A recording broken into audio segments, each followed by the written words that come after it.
你身上的味道为什么能压下我的寒毒？千日寒，你中的是千日寒。你知道怎么解？闭嘴，先活命！我的血只能压制，治标不治本。师父说过，这法子用一次就少一次。毒暂时压住了，放开我。你是什么人？为什么你的血和气味能解我的毒？我是大夫，你中的是千日寒，需百年火灵之作药引，否则活不过3年。告辞。你叫什么？一个刚好能治你病的人。让他们站远点。盟主，方圆百里的女医都在这里了。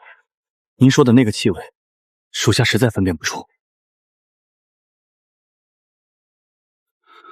不是他们，那个味道轻得像雨后的药谱，不沾半点脂粉。景兰哥哥，你身子还没好全，这是我亲手炖的。滚！7年了，我闻过无数女人身上的味道，只有这一缕让我想靠近，而不是逃离。你昨晚说火灵芝在焚天谷，是。焚天谷100年无人活着出来，所以我还没答应去。你昨晚说给我半年，那是说给你听的，我自己的命我得自己掂了。景兰哥哥，这个女人来历不明，我刚才看见她翻药箱，她一定是刺客。她翻的是自己的药箱，可她……你的参汤洒了，先去收拾。那你现在掂量完了吗？你府里有人想让你死，我留下来不一定比去焚天谷活得久。那你选哪边？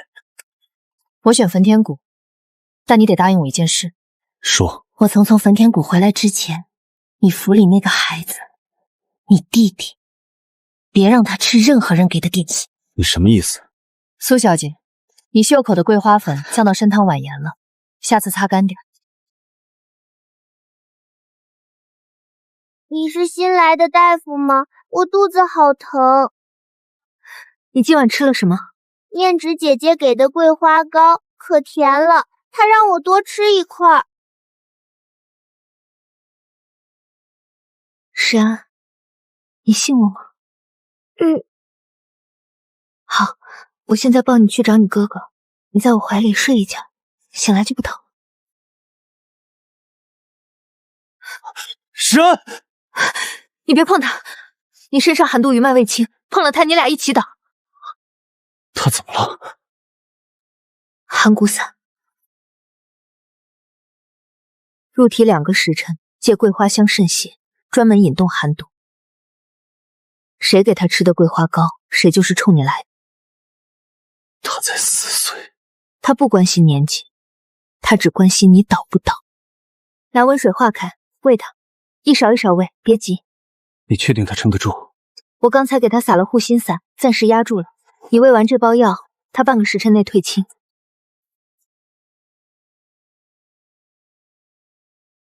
盟主，苏小姐一直负责小王子饮食，关起来，所有物证人证天亮之前摆到我桌上。若苏小姐反抗，她不会反哭，然后把所有事推给下人不懂事。你查她房里的桂花粉罐子就行，寒骨散还掺在里面。你进府第1天，怎么知道她有问题？我说了，我是大夫，大夫看的不仅是脉象。你还没回答我。他看你的眼神不对，女人看心上人的时候，眼睛里有东西，他眼里没有。你明天还去焚天谷吗？去。你刚才还说没掂量完。因为你弟弟刚才在我怀里说姐姐我信你，你这辈子被人信过几次你自己数。哥哥，那个姐姐好像……是挺像的。林婉堂，我记住你了。姑母，我是冤枉的，定是这新来的女人陷害我。苏小姐说桂花糕是被人动了手脚，那请问，这封要求采购焚天谷特制主旨的密信，用的是你苏家商号的暗语，这怎么解释？你怎么会有？我来盟主府的第一天，就查了所有药材和用度的往来账册。你苏小姐的仓库3天前进了一批这种主纸，证据确凿。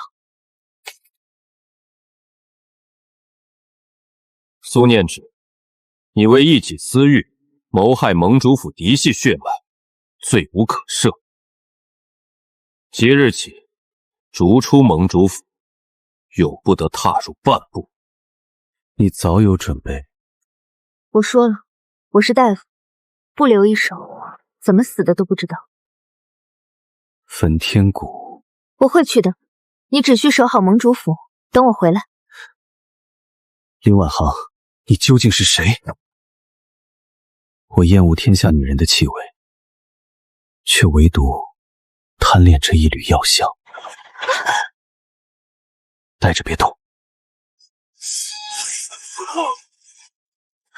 你的毒发作了，死不了。林婉堂，别分心。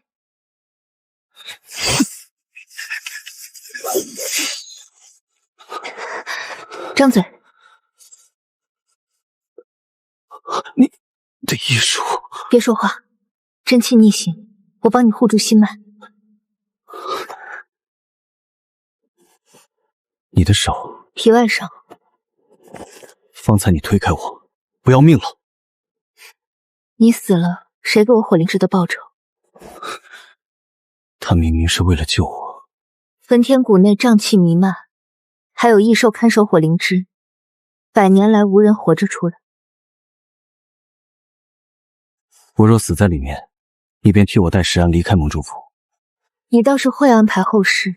我这一生厌恶女人，不近女色，唯有你，林婉堂。若我能活着出来，你留下来。留下来做什么？留在我身边。必须引开他。过来啊！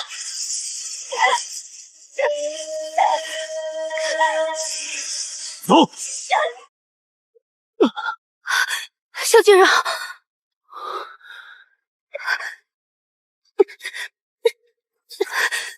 拿到了，快走！你先治你自己。我是大夫，我知道怎么治。皮肉伤，不妨事。林婉堂，我问你，你为什么要这么拼命救我？你甚至不认识我。我说了，我是大夫。你撒谎，大夫不会用自己的血做药引，你早就知道你的血能解我的毒，是不是？是，我师父曾中过类似的毒，我用自己的血救过他，所以我一开始就知道。那你为何不告诉我？告诉你又如何？让你觉得欠我人情？好，那我欠你这辈子还不清的人情。从今日起，林婉堂，你是我萧景兰的恩人，谁敢动你，我让他灰飞烟灭。盟主，你没死。二弟，你平安归来，做大哥的自然高兴。只是大会已经开始，你既已失踪多日，按规矩，盟主之位需有人暂代。暂代？我还没死，你急着坐上来。我听说有人散布我死于焚天谷的谣言，并以此为由集结诸位长老。谁传的？二弟，谣言止于智者，我只是为武林大局考虑。为我考虑？那你为何派人堵在焚天谷外，想毁掉火灵芝？你血口喷人！大公子，您派去的人身上带着萧家暗卫的令牌，需要我拿上来给大家过目吗？大哥，这些年你觊觎我的盟主之位，我睁一只眼闭一只眼，但你不该动火灵芝。我若死了，萧家满门谁来护？你不过是个寒毒入骨的废人，凭什么？废人？盟主的寒毒解了。从今日起，萧景琰逐出萧氏宗族，剥夺一切家产和武林身份，即刻执行。你身边那个女人，她才是祸水。你以为她为什么能解你的毒？她根本就是……你大哥最后那句话，你不想问？他狗急跳墙，说的话我不信。他说对了呢。如果我真的来历不明，身上背着别的目的，那你告诉我，你是吗？你沉默，就是不是。我师父是原寒毒谷的药王，被仇家灭了满门，只剩下我一个传人。我从记事起就知道我的血能解寒毒，我是来给你解毒的。但我一开始接近你，确实是刻意安排。刻意安排又如何？你救了我的命，这是事实。你不介意？我介意的是你瞒着我，但我更在意的是你留下。从今日起，你是我萧景兰的人，谁敢翻你旧账，就是翻我的账。你要走？你知道了，我师父的药王谷当年曾为萧家供药，30年前萧家遭遇内鬼投毒，毒药配方出自药王谷，我师父被逐出武林，隐姓埋名。所以你从一开始就知道你们药王谷跟我萧家有过节？我知道，但我更知道，你娘用的那张方子，是我师父用命换下来的废稿。你为何不早说？早说了，你还会让我进盟主府吗？你寒毒已解，我留在这里也只会给你惹麻烦。我走，对大家都好。我不准。你说你师父是被冤枉的，那我问你，你敢不敢留下来，把那个偷方子的人找出来？你敢用我？我说过，你是我的人，我信你。他居然是药王谷余孽，只要我找到当年偷药方的真正凶手，或者我制造一个证据，就能彻底把他踩死。盟主，属下查了药王谷30年前旧档，当年药王谷确实被偷过一张寒毒方，偷方子的人是萧家内鬼，不是药王谷主。那药王谷主为何不辩解？当时萧家下令封谷，他根本没有辩解的机会。而且，偷方子的人，线索指向一个人。谁？当年的盟主夫人，您的生母。你3天没合眼，就算寒毒解了，身子也不是铁打的。林婉棠，如果你师父的冤屈跟我母亲有关，你恨不恨萧家？我师父临死前说，他不恨任何人，只恨自己没能护住药王谷。他让我替他找出真相，不是报仇，是证明。证明？他说他一生只求清白。你是萧家人，但你没有错。我陪你去查。这里有一笔账，30年前盟主府从药王谷采购的药材中，有一批赤焰草被改账为普通当归。赤焰草是炼制寒毒散的主要之一，改账的人写了批注，夫人亲笔。把这个塞到林婉棠的枕头底下，里面是伪造的药王谷与魔教勾结的密信。明日老夫人会亲自带人来查，只要搜出来，她就死定了。姑母，我亲眼看到她房里有与魔教往来的密信。林大夫，得罪了。看，人赃并获。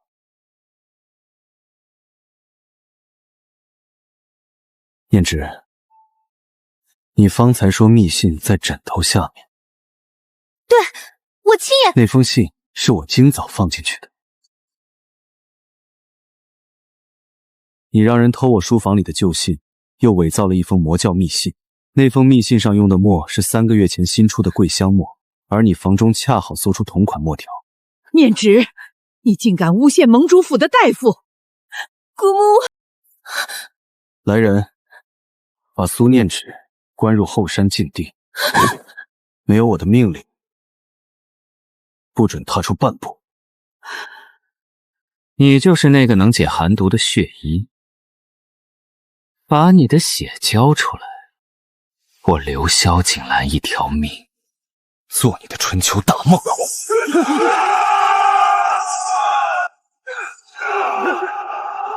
他的目标是活捉我，只要我在阵中，他就不会撤。你退后！萧景兰，你信我，这是我配的血银散，能短暂增强血症药性。你把追兵引入断魂谷，我在谷中布阵，将他们一网打尽。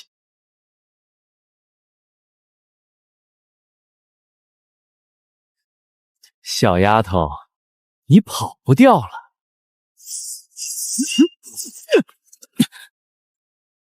退！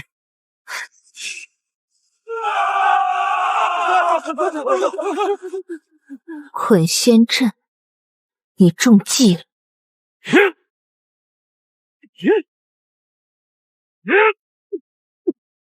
你疯了吗？为什么要替我挡？我说过，你是我的人。小伤，你内脏震伤了，这叫小伤。那你治我，治好我，我娶你。我认真的，这辈子我萧景兰只你一个人。攻！雾中有软金散，吸入者半个时辰内地力尽失。大哥，你带兵强攻盟主府是谋反。你有本事就下来！哼！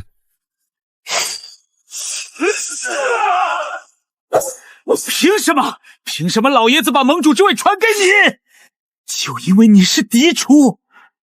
你勾结魔教通敌叛国，就为了这个位置？我得不到的，宁愿毁了！晚唐，这杀了我！杀了我！杀了我！你就是弑兄之人！我不杀你，陈玄，把他押入地牢，听候发落。今日，我萧景兰当着天下英雄的面宣布一件事：林婉奢，从今日起，你是我萧景兰的结发妻子。你是药王谷唯一的传人，也是我萧家的恩人。谁敢再拿你的出身说事，就是与我为敌。好孩子，你救了景兰2次，也救了萧家满门，这盟主夫人的位子，你当之无愧。1个月前，我还是一个四处漂泊的游医，如今我站在他身旁，有了家。你告诉我，你是被陷害的。你说你一生求清白，可这封信上，你分明承认了毒方出自药王谷。晚唐，记住，药王谷的血脉从不低头。若有朝一日有人问起寒毒方的事，你就说是有人偷了方子。可是师父，您明明说过那是您亲手写的呀。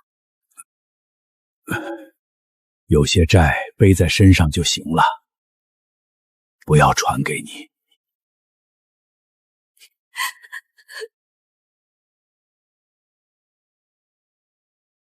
你师父的信，他骗了我，毒方确实是他写的。我知道，我知道。你知道？你什么时候知道的？我母亲留下的账簿里夹着一封信，是你师父写给他的。他说，若萧家不退兵，药王谷全枯死。他写下毒方作为贡品，换一股活命。你师父没有害萧家，他是用一张不能用的方子，换了300条人命。真正用那张方子下毒的人，是我母亲。你母亲为什么？为了夺权，他用那张方子毒死了我父亲，嫁祸做药王谷，又派人封谷灭口。你师父被囚了30年，始终没有说出真相。你师父不丢人，他护住了你，护住了药王谷最后的血脉。你也是。我要去药王谷就职，祭拜师父。我陪你去。盟主府的事，盟主府可以等，你的事不能等。从今往后，你的事就是我的事，你师父的冤屈，我替他还。那是你母亲。我是萧景兰，我不替罪人遮掩。好。盟主，老夫等体内寒毒积攒30年，五脏六腑皆已受侵蚀，属下无能为力。不可能！他的寒毒不是早就清了吗？他根本没有解毒，他把解药都给你用了。他体内毒性和你当年一模一样。他用自己的身体养着毒源，每3年发作一次，替你分担寒毒侵蚀。你身上的毒越来越轻，他身上的毒越来越重。娘，你为什么？你是萧家唯一的希望，我不能让你废了。我的血能解寒毒，但老夫人的毒已入骨髓，光靠血不行，需要用金针渡血，引毒入我自己体内再化掉。稍有不慎，我也会中毒。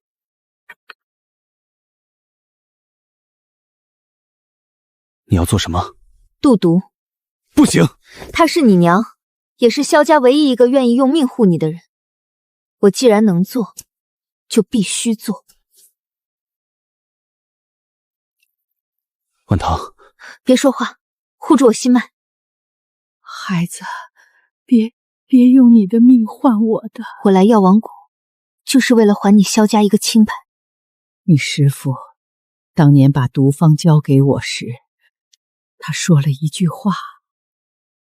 他说：“萧夫人，这张方子你若用了，药王谷便背了这黑锅；你若不用，药王谷满门皆亡。我选用了，这一辈子我欠药王谷一条命。老夫人，我死后把我和药王谷的碑立在一起，我欠他们的下去还。景兰，你娶她，这是我最后的心愿。娘，我本就打算娶她。好，好。周伯，当年他负责府中所有药材采买，我父亲暴毙之后，他连夜消失。属下查到，他这些年一直潜伏在魔教残部，化名毒翁。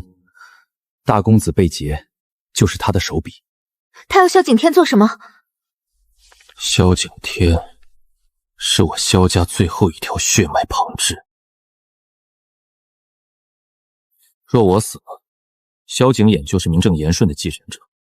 他要用萧景琰做傀儡，重掌武林。那还等什么？人往哪条路去了？南面，药王谷旧址。怎么了？没事，可能是颠簸太久。你脸色不对，我大脉。我自己是大夫，我自己。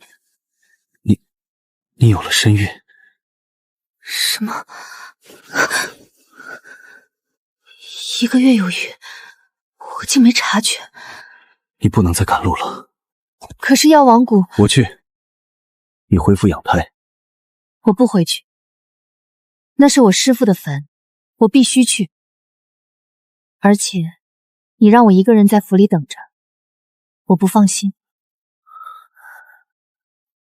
药王谷的传人，还有萧家嫡子，好啊，都到齐了。周伯，你想做什么？我是萧家血脉，你放了我！放了你，我要用你当饵，把萧景兰引进来。谷中有我布了30年的毒阵，只要他踏入谷心，必死无疑。你娘当年就是用这张毒方杀了你爹，如今我用它杀你，也算物归原主。你才是真正的投毒者。我不过是把毒方放进你娘的茶里，让他亲手喂给你爹。是他蠢，做了我的刀。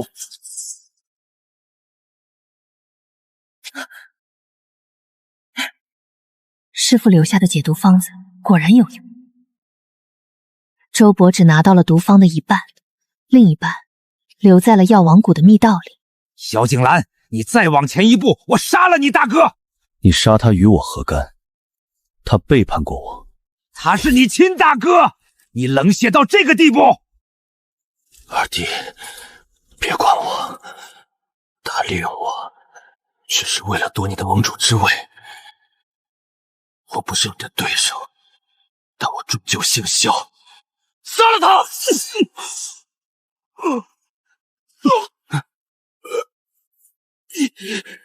我娘欠药王谷的，我替她还了；你欠我爹的，我替他要回来。你为什么不杀我？因为你是我大哥。我派人暗杀你，夺你的位，勾结魔教，还害了你身边那个女人。我知道。那你还不杀我？我娘说，萧家人不能自相残杀。你恨我，可以，但你若再动他，我不会再留情。他明明可以杀了我，却留我一条命。我争了半辈子，竟是争了个寂寞。药，我自己会熬。我熬的。苦。那加点蜜。你一个大男人，怎么比我还细心？你是我妻，你肚子里是我孩子，我不细心谁细心？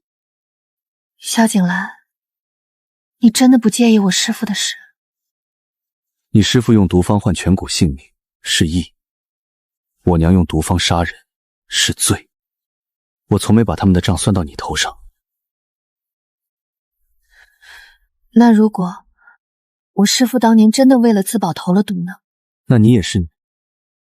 我娶的是你这个人，不是你师父。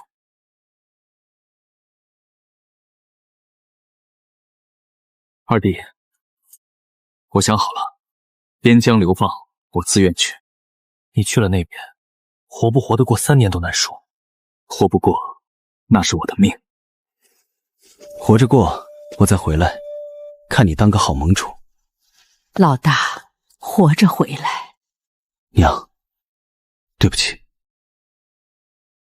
他终究是我大哥。一拜天地，二拜高堂，夫妻对拜。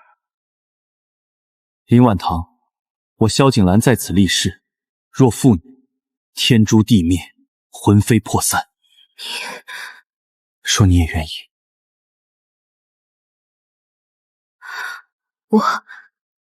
我愿意。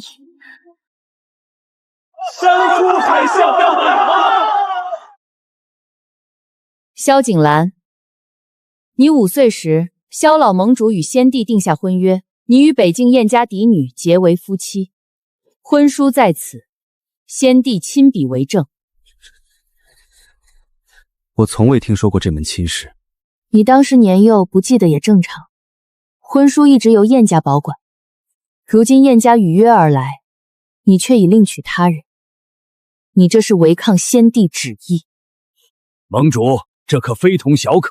先帝遗诏若拒不履行，盟主之位恐有动摇。燕家手握北京30万兵马，若因此交恶，后果不堪设想。燕小姐，婚书可否容我一看？陈先生，劳驾取一壶热水来。是。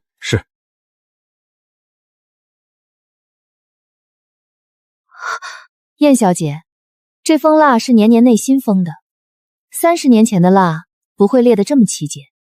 你这卷轴是后来重新装裱过。先帝遗物自然有人保管修缮，修缮可以，但蜡封上的印文不对。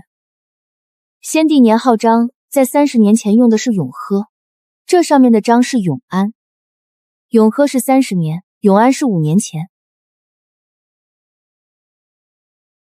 林大夫所言不虚，这卷轴是先帝早年御笔，但婚书文字是后来添上去的。燕小姐，你伪造先帝遗诏。萧景兰，你果然敏锐。这婚书是假的，我认。但北境燕家确实有与你结盟的意愿。我此来不是逼你娶我，是想与你谈一笔交易。什么交易？北境铁骑助你镇压魔教余孽，你以盟主之名护燕家商道30年，一纸盟约比婚书实在的多。你放心，我对你没有心思，我只是替燕家找出路。盟约可以谈，婚书销毁。成交。从今日起，我萧景兰的妻子只有一人，林婉堂是我唯一的夫人。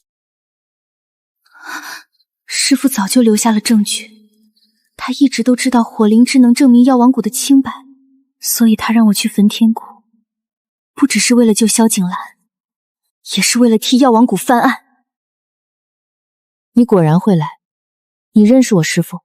30年前，药王谷被灭门之前，你师父派人往燕家送了一封信，他说他若死了，请燕家把火灵芝的消息传出去。你们为什么没有传？你师父信上还写了一句话：若萧家不灭寒鼻，火灵芝永不可现世。我们以为是陷阱，可你去了焚天谷，活着回来了。你师父没说谎，火灵芝真的在那里。所以你们现在找我，是想借着火灵芝余威，跟萧家做交易？对，燕家的商道被魔教堵了3年，只有武林盟的人能打通。你是个聪明人，你知道萧景兰为了你会做任何事。这笔交易，你来做中间人。他想要商道，给他，但你要告诉他，从今往后燕家若敢拿你师父的事做文章，我翻脸不认人。你答应的这么爽快。你师父的信上写火灵芝可证清白，我们拿回火灵芝那天，你师父的清白已经在天下人面前还了。燕家现在提这件事只是借势。你不生气？我生气的只有一件事，你瞒着我偷偷去见燕飞雪。你是盟主夫人，不是孤身一人，下次去见任何人让我陪着，听见吗？你退到后面去。这里每一寸地都是我师父走过的路，我退不了。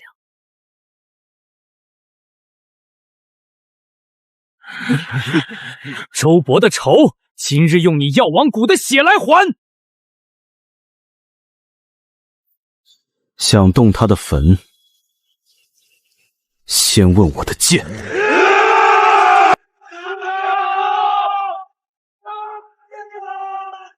这阵是我师父当年留给药王谷的最后屏障。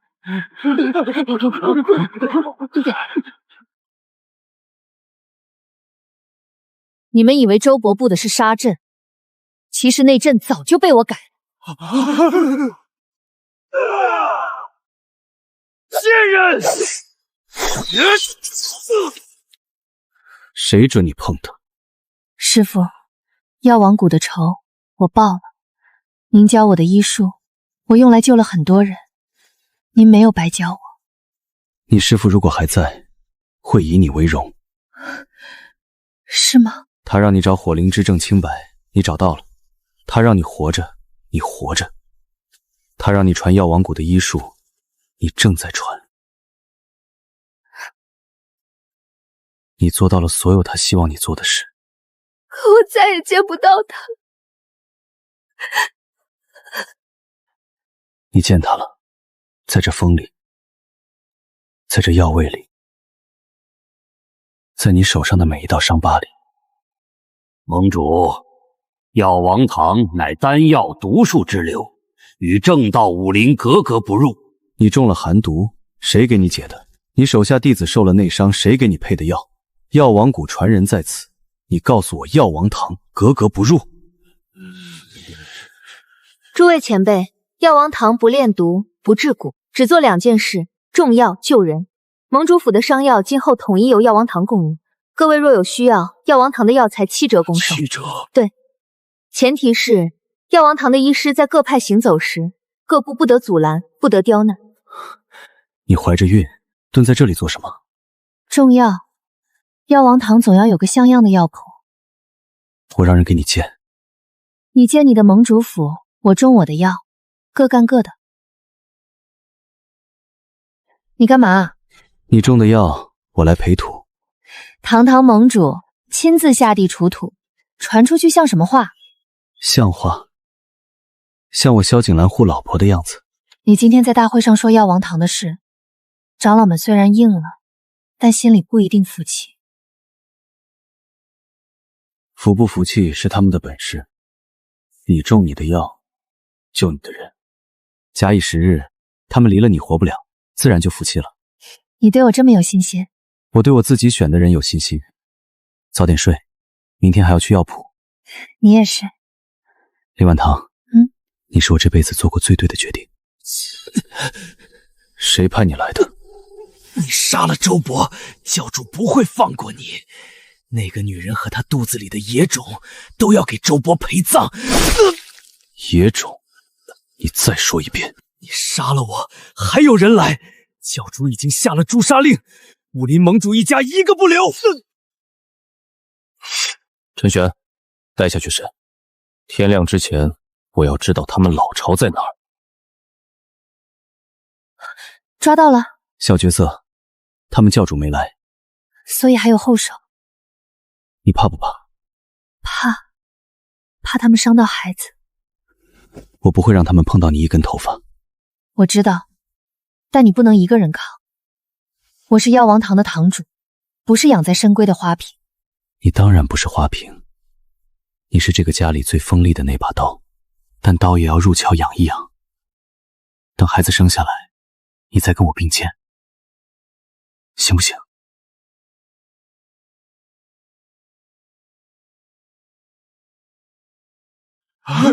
你们教主在哪儿？你怎么找到这里的？昨晚那个刺客招了，我再问一遍，你们教主在哪儿？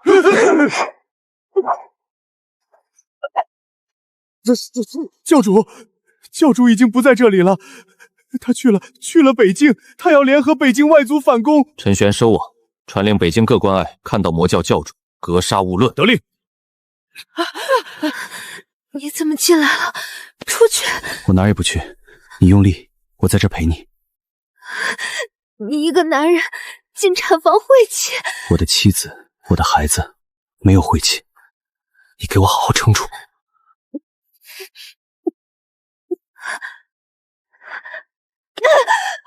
盟主夫人，用力，看到头了。是个公子，健壮得很。还有一位小姐，母女平安。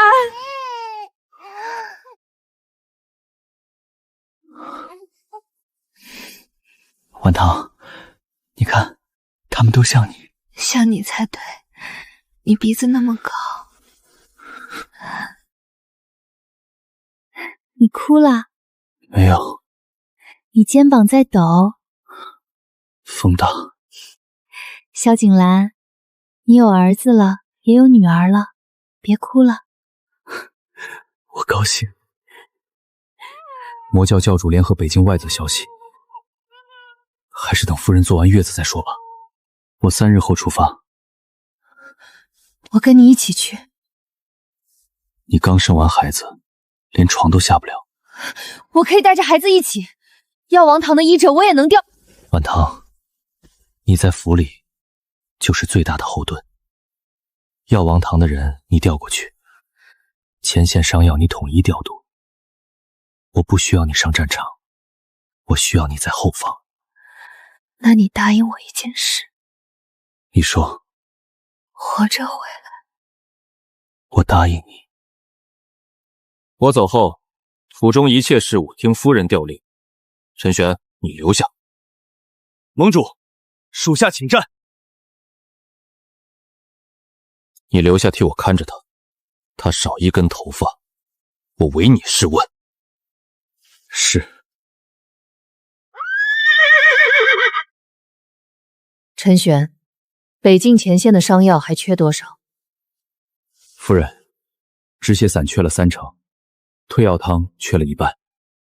药王堂的库存全部调过去。另外，传信燕飞雪，请他打开北京商道，药材从他那边走。快一半。燕小姐会答应吗？她会，她欠我师父的人情，该还了。夫人，您的伤还没好，不能这么赶路。他中了毒箭，多耽误一刻就多一分危险。闭嘴，跟上。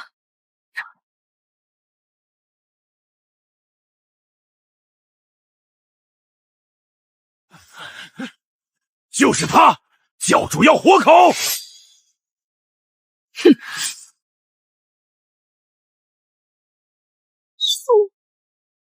妖王堂主，你这趟赶得可真急。燕小姐，谢了。不谢，你欠我一次。萧景莲在30里外的前线营中，我送你过去。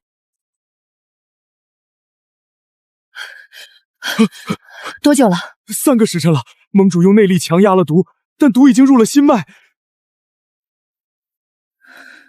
拿刀来，水、生津草、黄连、当归各3钱，磨粉调进去。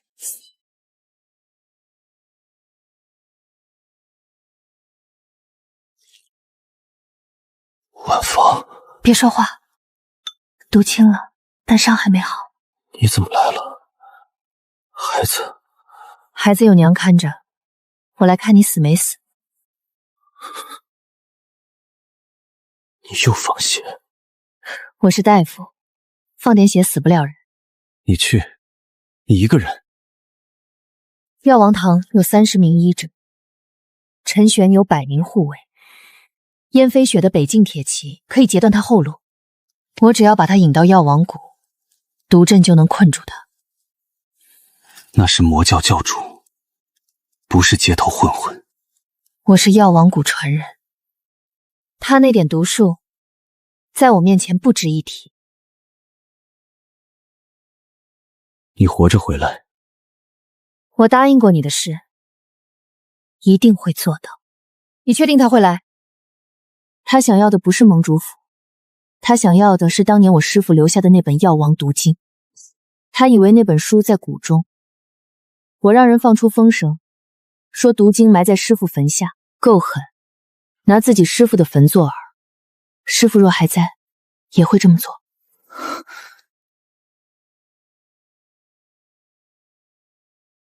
你就是那个女娃娃，把毒经交出来，我饶你一命。毒经在我脑子里，你要就自己来取。你这阵我改过，比30年前那版快3倍，你跑不掉。轻点儿。现在知道疼了，你自己从北京跑回来的时候怎么不疼？我赶着来救你，没空疼。好了，3天内不准动武，不准骑马，不准什么？不准再做这种蠢事。这是蠢事？明明重伤在身，还跑300里路来送死。我不来，那支箭射中的就是你。你死了，我怎么办？你不会死，你还有2个孩子要养。我是说你死了。我不会死，你说过要一起看孩子长大的。萧盟主，你这命可真硬，身中剧毒不到3天，又跑300里，还能站着走出来。燕小姐，此次助战之恩，萧某记下了。记下了就赶紧把伤道文书批了。我帮你们药王堂运了那么多次药材，该给个正经营役了，回去就批。爽快，那我先走了，北京还有一堆事等着。药王堂主，你师父的坟，我帮你守了3年，以后就交给你们自己了。你明明，师父说你15年前就死了。师父让我假死，潜入魔调，他要我查清楚，当年寒毒散的方子是怎么落到萧家内鬼手里的。你是谁？药王谷首徒沈墨渊。婉腾的师兄。萧盟主，久仰。你体内的寒毒是我师妹进的。你查到了什么？周伯只是棋子，真正将寒毒方子从药王谷带出去的人，是魔教前任教主。他通过萧家内鬼渗透，毒死老盟主，再嫁祸给药王谷，一箭双雕。这是魔教前任教主的信物，当年他亲手交给萧家内鬼的信物。而今萧家内鬼的子孙还活在这世上，内鬼的子孙是谁？萧家三房萧景安，你堂弟。他在外经营商号15年，明面上是商人，实际上一直在替魔教余孽洗钱。证据？我带了账本，15年的往来记录一笔不差。景兰，你打算怎么做？抓人。陈玄，带人去三房商后封帐拿人，若反抗，格杀勿论。他是你堂弟？他勾结魔教害我父亲，害你师父满门，还差点害死你。他不是我堂弟，是仇人。师兄，这些年你过得好吗？不好，但活着。师妹，你嫁给他过得可好？他对我很好，师兄你放心。他对你好就行。我这条命，师父让我活着查真相，现在真相查到了，我也该走了。你要去哪儿？药王谷，师父的坟，我去守一段时间。你们好好过日子，药王谷的传承交给你了。小心有机关。你走我后面。他不仅偷了方子，还立了投诚书。这东西烧了，就没人知道你萧家出过内鬼了。不烧，留着，让萧家子孙看看背叛是什么下场。你父亲的字迹，你认不认识？这是你替他洗了15年的黑钱。不知道你爹干了什么？我不知道，我只是帮他打理生意。你帮他打理了15年的生意，每一笔都流向了魔教余孽。你不知道，萧家三房从今日起除籍。你和你父亲的罪行，交由武林盟公开审理。你心里难受吗？难受，但该做的事，再难受也得做。你在想什么？我在想，如果当年没有这些事，我父亲不会死，你师父不会被灭门，我们或许不会遇见。如果不会遇见呢？那我宁愿所有事都发生一次。万堂，过去的事让它过去吧。从今往后，萧家只有干净的账本，药王谷只有救人的方子。好。你要怎么处置这张方子？公开。全天下。全天下。万毒解不是药王谷的私产，是天下医治的共同财富。若藏着掖着，和当年藏着毒方又有什么区别？你舍得？师父若在，也会这么做。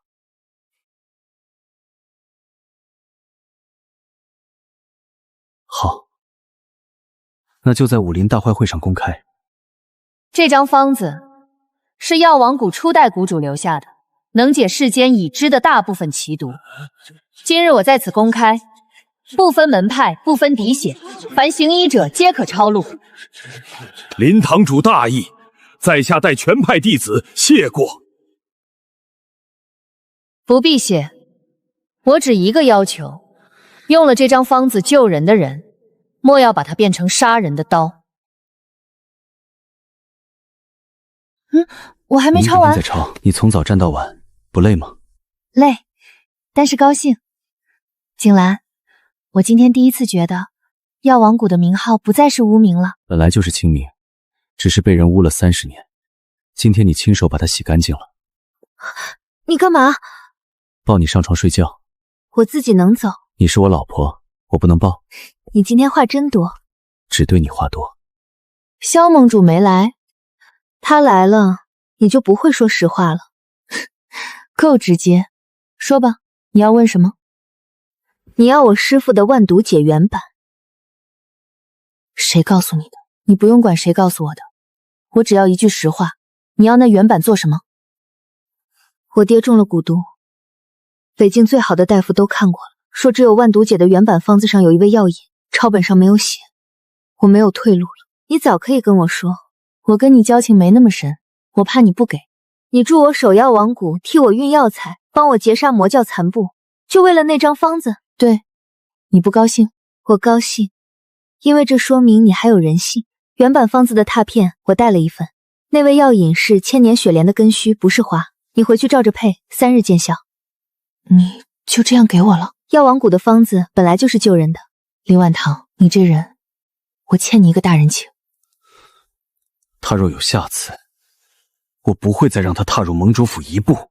他是为了救他爹，他可以明说。换作是你，你会明说吗？景兰，这世上不是所有人都有勇气把软肋摊给别人看。他不敢说，是因为他怕我不给。现在他欠我人情，以后我们在北境就多了一条路。你总是把人往好处想，因为你不也把我好处想了吗？你赢了。30年前那个晚上，我赶到药王谷时，火已经烧起来了。你师父把这本书塞进我怀里，说替我守着，等有人来取。我守了30年。我师父，他认识你？他是我年轻时的同门师兄。后来他去了药王谷，我嫁了萧家。你为什么不早说？我若早说，景兰他爹被害的旧案就要翻到我身上。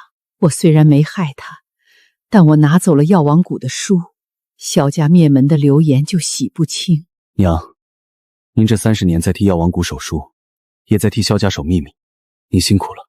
我唯一对不起的是晚堂的师傅，他让我守书，我却把书藏了30年，没让他救人。景兰，我想把这本书供在药王堂正堂，让所有来学医的人都知道，这本书记着一代人的血，也记着一代人的善。你安排就好。你就不问问你母亲当年为什么去药王谷？她说过，她去救人的，我相信她。你变了。变好了还是变坏了？变温柔了。因为你。从今天起，这本万毒解元简就放在这里，凡药王堂弟子皆可超越研习，但记住一条，用药救人是本分，用药害人是罪孽。你们每一个人的手都要对得起这本书上的每一个字。谨遵堂主教诲。他从前是无根的浮萍，如今是药王堂的根，而我有幸做了他的归处。幽冥谷的人伤我护卫，闯我盟主府，你最好有话说。老夫不为打架，只为你身后那个女人。药王谷的传人，万毒解元简原本是我幽冥谷的东西，这块玉简上刻的方子和你手里那本书第3卷笔记一致。100年前初代谷主与我幽冥谷先祖是夫妻，书是2人合著，你们独吞了100年，该还了。玉简留下，人走。3天后给你答复。哼，3天，城外3里坡，你不来，下次来的就不只是虫了。真的。断口纹理是旧裂，不是新磨的，东西是真的。你刚才蹲下捡玉简之前，先用手背碰了一下，那是什么？怕有蛊虫卵粘在表面，手背皮厚，万一有事还能撑半个时辰。少了什么？蛊术篇，我师父不碰蛊，所以这本里没有，但玉简上有，说明原书当年被人拆过。城西手足报的，幽冥谷主往南走了3里坡方向，一个人，没带随从。他养的蛊虫用了37种毒物，有10几种已经绝迹了。他想要完整的万毒解、蛊术篇加解毒篇合在一起，能练出奇蛊。你打算怎么办？我去见他，当面谈。蛊术篇在他手上，解毒篇在我手上，互相牵制，反而谈得拢。你去？你知道他是什么人？就是因为知道他是什么人，我才得去。他若是打上门来，你守得住盟主府，守不住北境和中原。明天卯时，我陪你去。下次验完蛊毒，先洗手再碰东西。你刚才踏指的时候，手指把指角拾了一截。我陪你去。金线蛇怕人多的气味，你进去反而抓不到。半个时辰，我若不出来，你再进来。半个时辰，每一刻都像一年。找到了。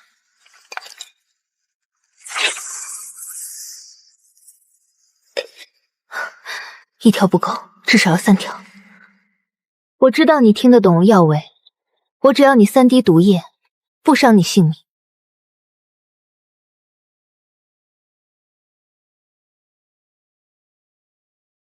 谢了。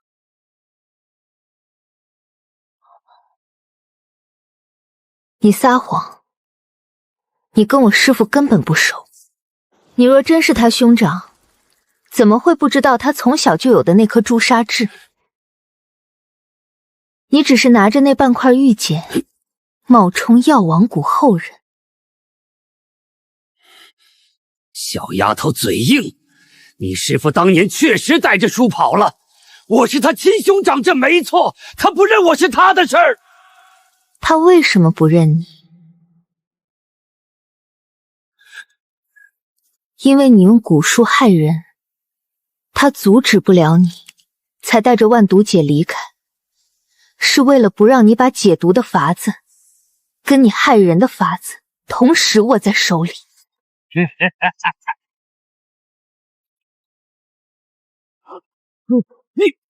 你用了金线蛇毒，3滴，专门为你准备的。你又受伤了？小伤，比上次好多了。你答应过我不单独冒险。我带了金线蛇胆汁，算是有准备。这叫有准备？疼就记住，下次别这样了。那你别凶我，我就不疼了。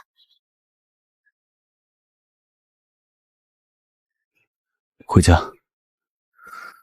朝中风向变了，安亲王的旧部联名弹劾你，说你以蛊术乱政，要皇上收回护国医圣封号。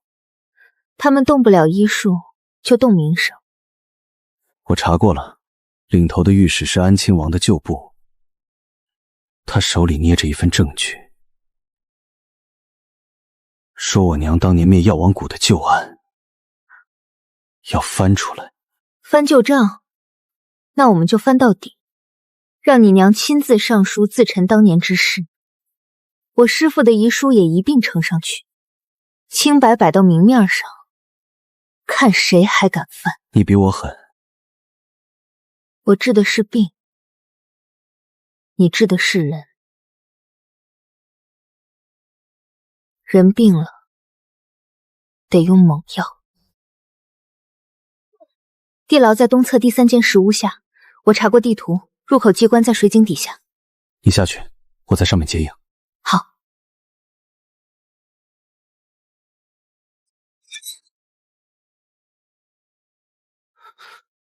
你是谁？药王谷的人，你义父死了，我来接你出去。义父，他死了？他不该用蛊术害人。你知不知道万毒解最后一章的秘密？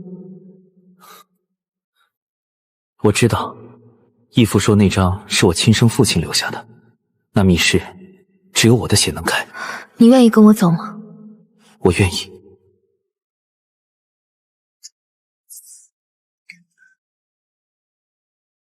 师父，您把最后一章藏在这里，就是为了不让任何人吞。您早就料到会有这一天。这是你师父写的吗？是我师父的笔记，他破解蛊术的法子全写在这里了。有了这些，天下蛊毒皆有解。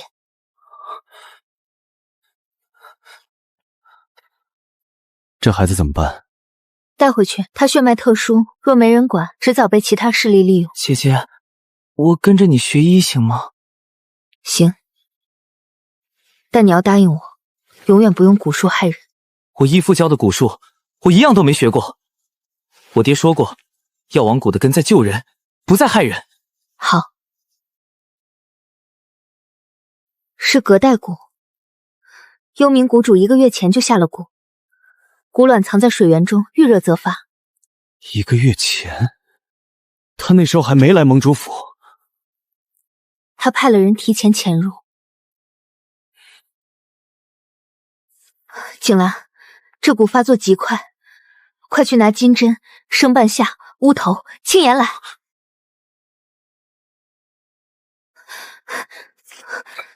隔代蛊的解放方子只有一道：金线蛇毒配生半夏，量多1分会伤根骨，量少1分压不住蛊。针入3分，蛊虫会从汗毛孔排出。你来替他们擦身，每刻钟1次。好。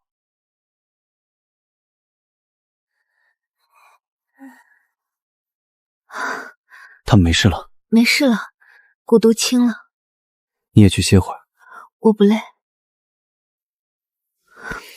你手在抖。他真的吓死我了。我也是。从今往后，盟主的水井1天3次幽冥蛊的余孽不留，不会再有人伤到他们。姐姐，我昨晚连夜种了七叶青，这草能防隔代蛊。你种的？我爹教的。他说药王蛊的人不光要会解毒，还要会防毒。阿九，你愿不愿意正式拜入药王堂？愿意。药王堂后继有人，晚堂肩上那份担子也可以轻点了。林堂主，太后娘娘的病已拖了3个月，太医院束手无策。听闻您解了幽冥蛊的奇蛊，皇上命在下专程相请。太后所中之毒，可有症状描述？浑身寒热交替，7日一循环，面色清晰，口不能言。太医院说是奇症，无人敢下药。寒热交替，7日一循，这分明是幽冥蛊的七煞蛊。太后怎么中的？我陪他进京。萧盟主若同行，皇上必是欢迎的。孩子，京中水深，人心难测，你此去务必小心。娘放心，我不是一个人。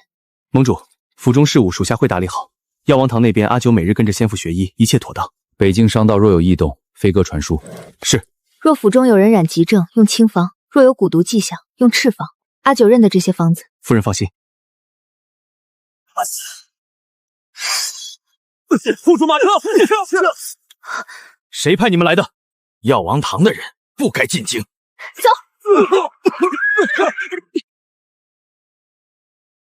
这是幽冥蛊的夜行毒，但纯度比我见过的任何一次都高。京中有幽冥蛊余孽，而且藏得很深。今晚这批人是不想让你到京城。太后中的毒和他们用的毒出自同一脉，所以我更要去。有人不想让太后好起来。进京后，你负责看病，我负责防人。好。林堂主，太后如何？太后中的是幽冥蛊的七煞蛊，已入5脏。有人用巫补药强行压制，不让蛊毒爆发，也不让太后清醒。是何人所为？下蛊的人要太后活着，但不能说话。皇上，太后每日服用的药膳或丹药，可否让臣查看？太后每日服用养荣丸3粒，由太医院统一调配。这药丸是谁负责制作的？是下官门下的一名医正，姓陈，在太医院服役15年了。请陈医正来一趟。他昨日报了病假，今日未当值。报病假？下毒的人脚底抹油了。这3味药单独用都是温补，但混在蛊毒病体内就成了引子。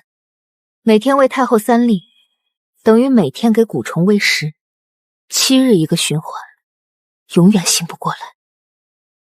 能查到陈医正去哪儿了吗？他跑了，但跑得了和尚跑不了庙，方子只有御药房管事才能批，谁批的这味药，谁就是同谋。明天我进宫查御药房。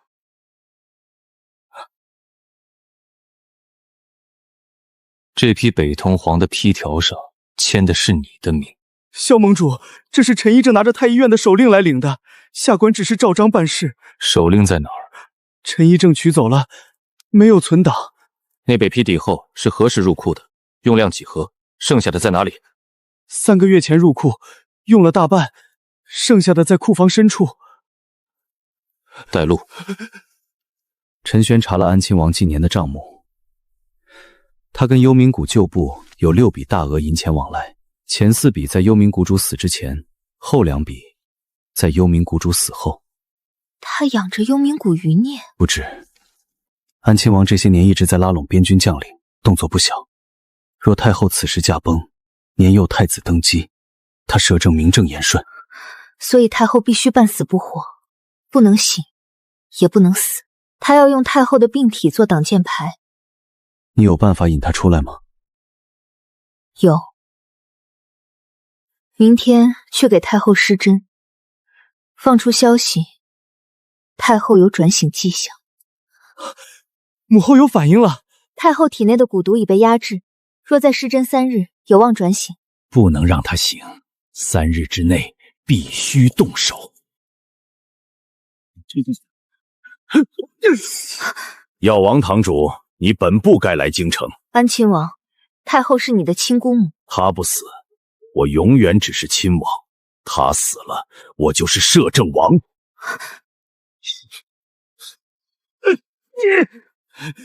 安亲王，你私通幽冥谷，谋害太后，劫杀朝廷命官，3罪并罚，你完了。皇叔，你为何要谋害母后？你年幼登基，朝政被太后把持，我只是替你先清路。清路？用蛊毒清路？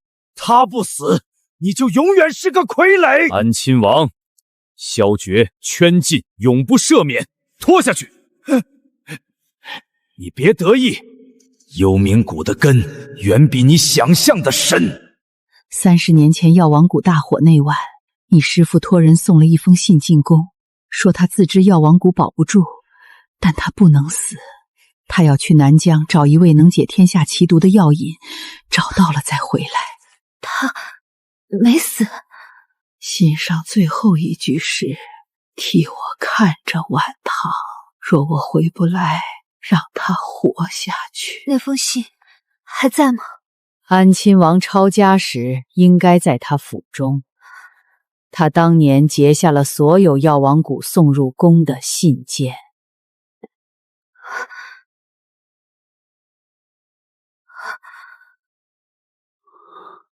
他活着30年了，他活着。他一个人在南藏30年。我们去接他。青兰，我师父他为什么要瞒着我？他如果没死，为什么不来找我？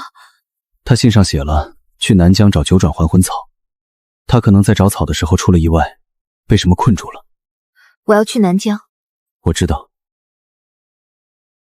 孩子还小，我带他们一起。盟主府的事交给陈玄，药王堂交给阿九，南疆我陪你去。你不怕危险？你师父是你唯一的亲人了，我若拦你，你这辈子都会遗憾。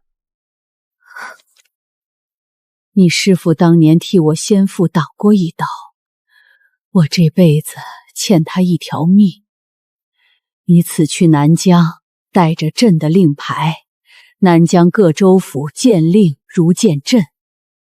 林堂主，你救了朕的母后，这是朕欠你的。若在南疆遇到任何困难，持此牌调令。谢皇上、太后。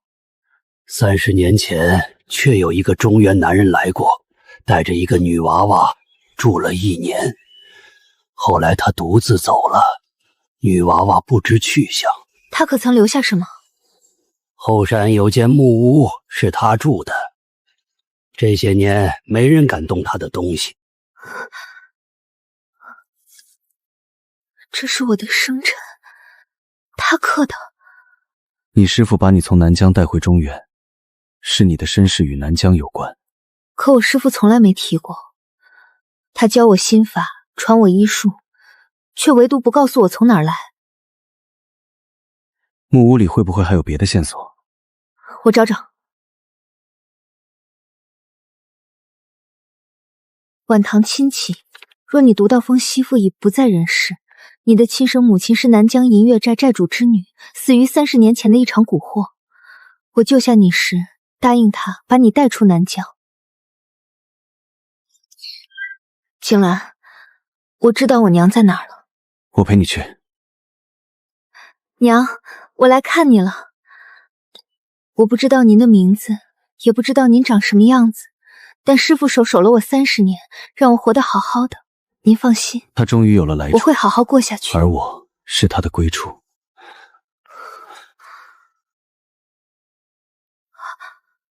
晚唐，若你找到这里，说明你已知道身世。你母亲之死非天灾，乃人祸。30年前，有人以试验蛊毒解药为名，在银月寨投蛊。你母亲为护寨民，现身祭蛊。而我查出幕后主使乃京中权贵，位高权重，不可妄动。我负荆寻政，假死脱身，却未料一去30年。京中人姓安，乃皇亲国戚。安亲王，他已经伏法了。但当年的事，不止他一个。簪子是你娘的？应该是，师父把他和心一起留在关里，是等着我来取。你娘用命护了寨子，你师父用命护了你30年，他们都在用自己的方式保护你。可我不需要他们保护我，我需要他们活着。你师父还活着，我们继续找。你是阿依的女儿？阿依？你娘的名字，当年寨中最美的姑娘，也是第一个被蛊入害死的人。你师父带着你走后，寨里死了一半人。我师父回来过吗？回来过一次，5年前。他看起来老了很多，在禁地外站了一整夜，第2天就走了，说是去更南边的毒瘴林找一味草。毒瘴林在哪儿？翻过3座山，那里毒雾常年不散，没人活着出来过。这是前朝的蛊窟遗址。我师父在医书中提过，蛊术兴盛时，朝廷在此设过研究所，后来被废弃。你师父来这里找什么？找9转还魂草的原始种。他说只有这座遗址里还有原种，外面的都已杂交变异。药王谷传人，老夫等了你很久。你是谁？我是你师父的朋友，30年前一起查蛊获，5年前一起进林。他中了毒瘴，是我把他背到遗址中心，用最后一点9转还魂草续了他的命。但他醒后失忆了，记不起自己是谁。我师父现在在哪儿？遗址中心，还在昏迷。带我去。不急，你先告诉我，你是不是已经见过安亲王了？他伏法了。安亲王只是台前的人，真正操控蛊惑的是当今太后的亲弟弟，已经死了20年的慎郡王。他当年以测试蛊毒解药为名，在南疆做了10年活人试验，你娘就是第一个祭品。师父，师父！他中了毒瘴后昏迷不醒5年，我只能用还魂魂草的根吊着他的命。你们来了，他的命数也到头了。你为什么不把他送回药王谷？毒瘴林外有安亲王的眼线，出去就是死，我只能把他藏在这里。晚唐，师父，是我来接您回家。你长这么大了，你娘的簪子你戴上了？戴上了。师父，您什么都别说了，养好身子，我带你出去。慎郡王还没死，他当年假死脱身，就在京城东郊的。他不能再说话了，毒瘴反噬了肺腑。我知道，师父，您歇着，我去查。你师父说的没错，我是慎郡王府的首席蛊师。30年前，他让我在南疆做活人试验，我做了。你娘死后，我才知道自己助纣为虐。你害死了我娘。是，所以我用这30年赎罪。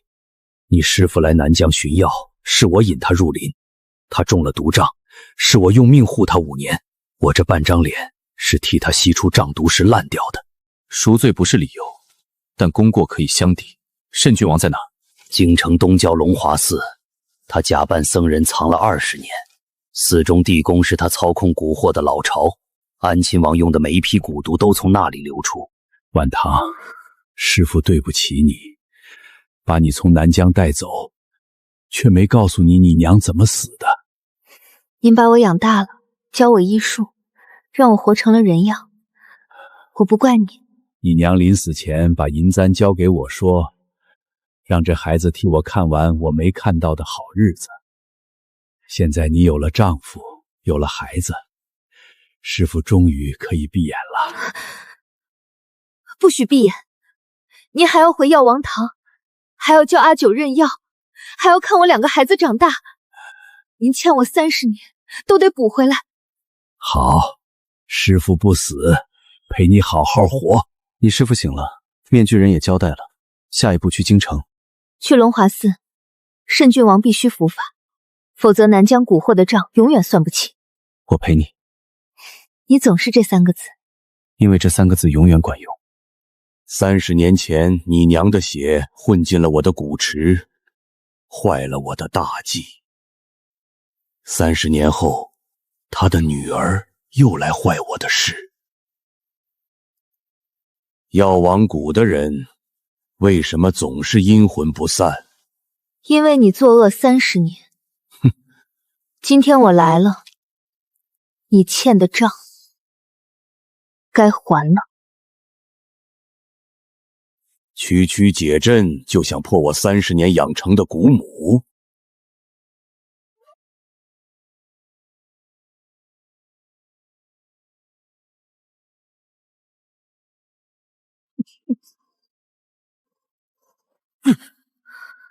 蛊母怕9转还魂草，你当年做活人实验，就是为了养出不怕还魂草的蛊母，可惜没养成功。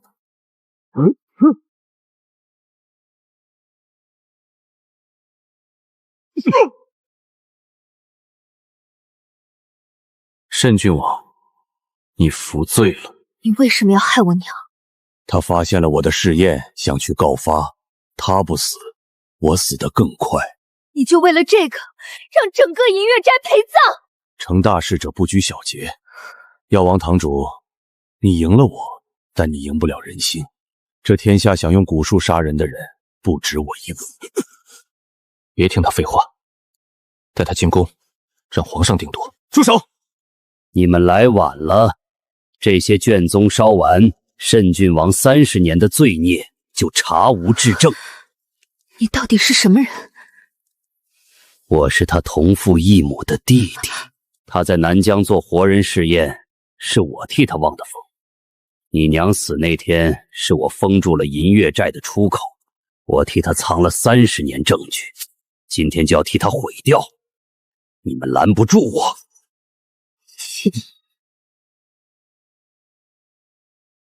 你替他毁证据，他给你什么？他给我活命的机会。我若不替他做这些事，30年前我就死了。所以你用我师父的命换你的命。你师父知道了我的身份，我不能让他醒着说话。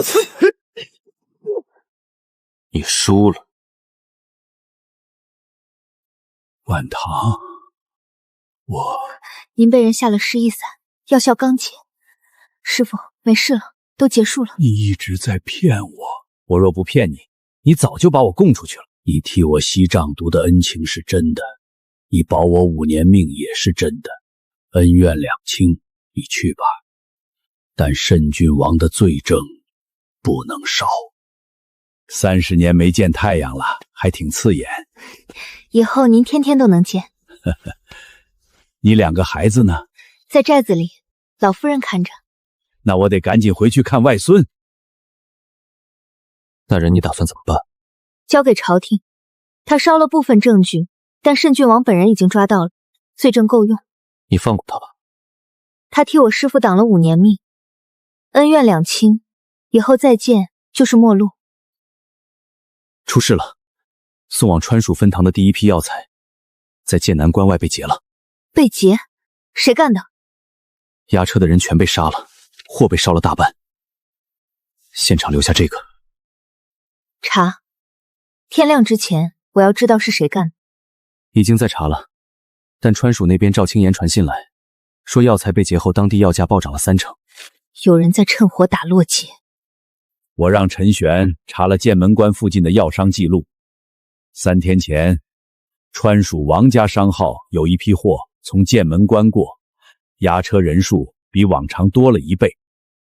王家在川蜀经营3代，药材渠道根深蒂固，药王堂要在川蜀开分堂，等于动了他们的命根子。他们敢杀人劫货？他们敢！因为川蜀天高皇帝远，死了几个押车人，报个山匪劫道就劫了。那就让他们知道，药王堂的货不是那么好劫的。你要怎么做？第2批发货，我亲自押。不行，太危险了。师傅，药王堂的分堂还没开起来就被人断了路，若我不去，这路就永远不通了。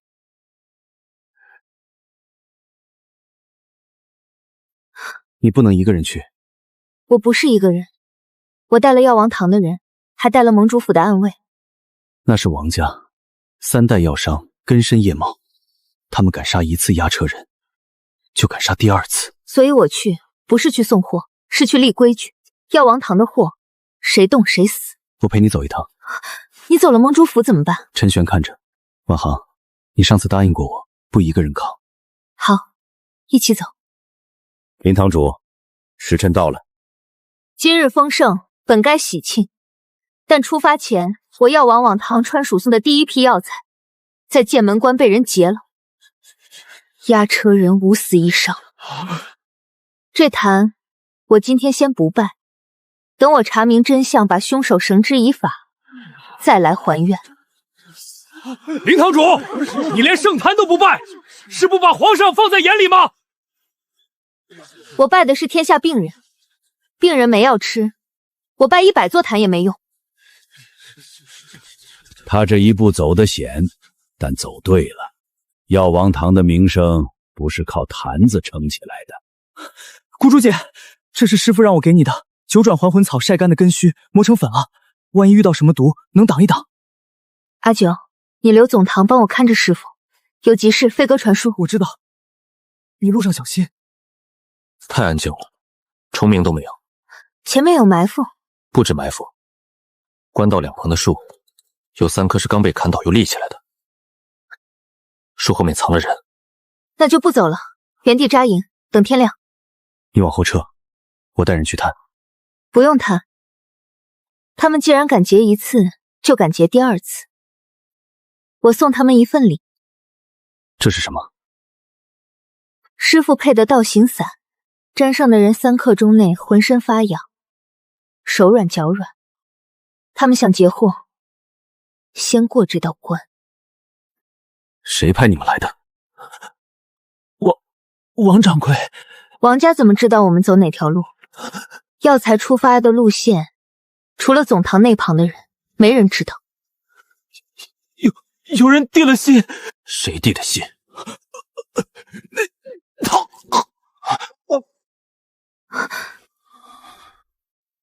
有人提前给他下了锁口蛊，他只要一说内堂2个字，蛊毒就会发作。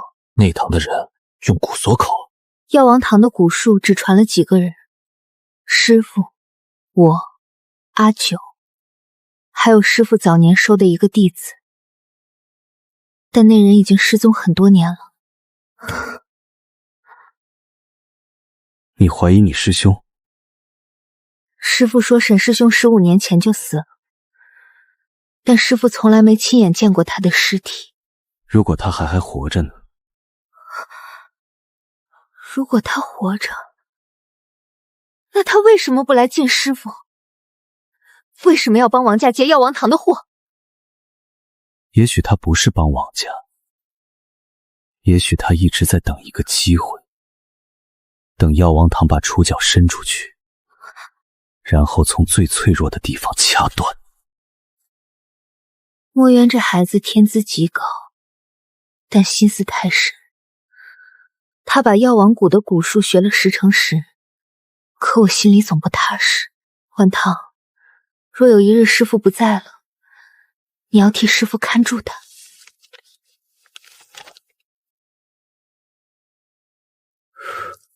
沈师兄，你到底想做什么？王洪文，出来说话。林堂主，我们东家不在。不在？那剑门关外劫我药王堂药材的人，为什么身上都带着王家药庄的令牌？这一定是有人栽赃，我们王家世代粮商。把王洪文叫出来，否则我拆了这门。林堂主好大的威风，带着盟主府的人来砸我的门，这就是药王堂的坐票？王掌柜，剑门中关外我的人死了5个，你跟我说做派？你说我的人劫你的货，你有证据吗？一块令牌能说明什么？随便找个工匠就能仿100块。我不跟你争令牌，我来告诉你一件事。从今日起，药王堂在川蜀的所有药材采购绕过王家渠道。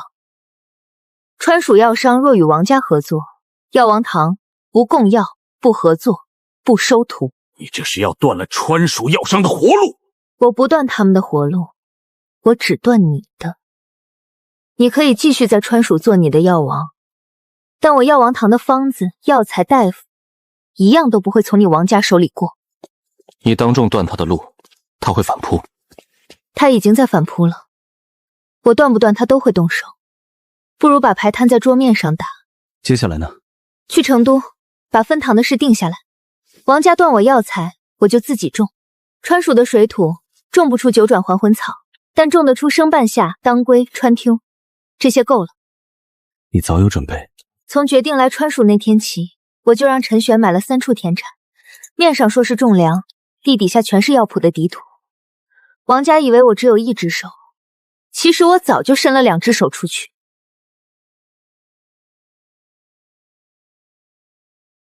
林堂主，这土好，肥厚透气，种当归和珊瑚再合适不过。第一批种子3天后到。赵大夫，你帮我盯着这片地，寸步不能离。寸步不离。但林堂主，王家在川蜀经营3代，我担心他们会在这片地上做手脚。他们会的，所以我已经让人在田埂4周埋了警示铃，有人踩上去，铃铛会响，响1次，我的人就会到。若王家不用脚踩，用毒呢？那就要看他们的毒快还是我的解药快。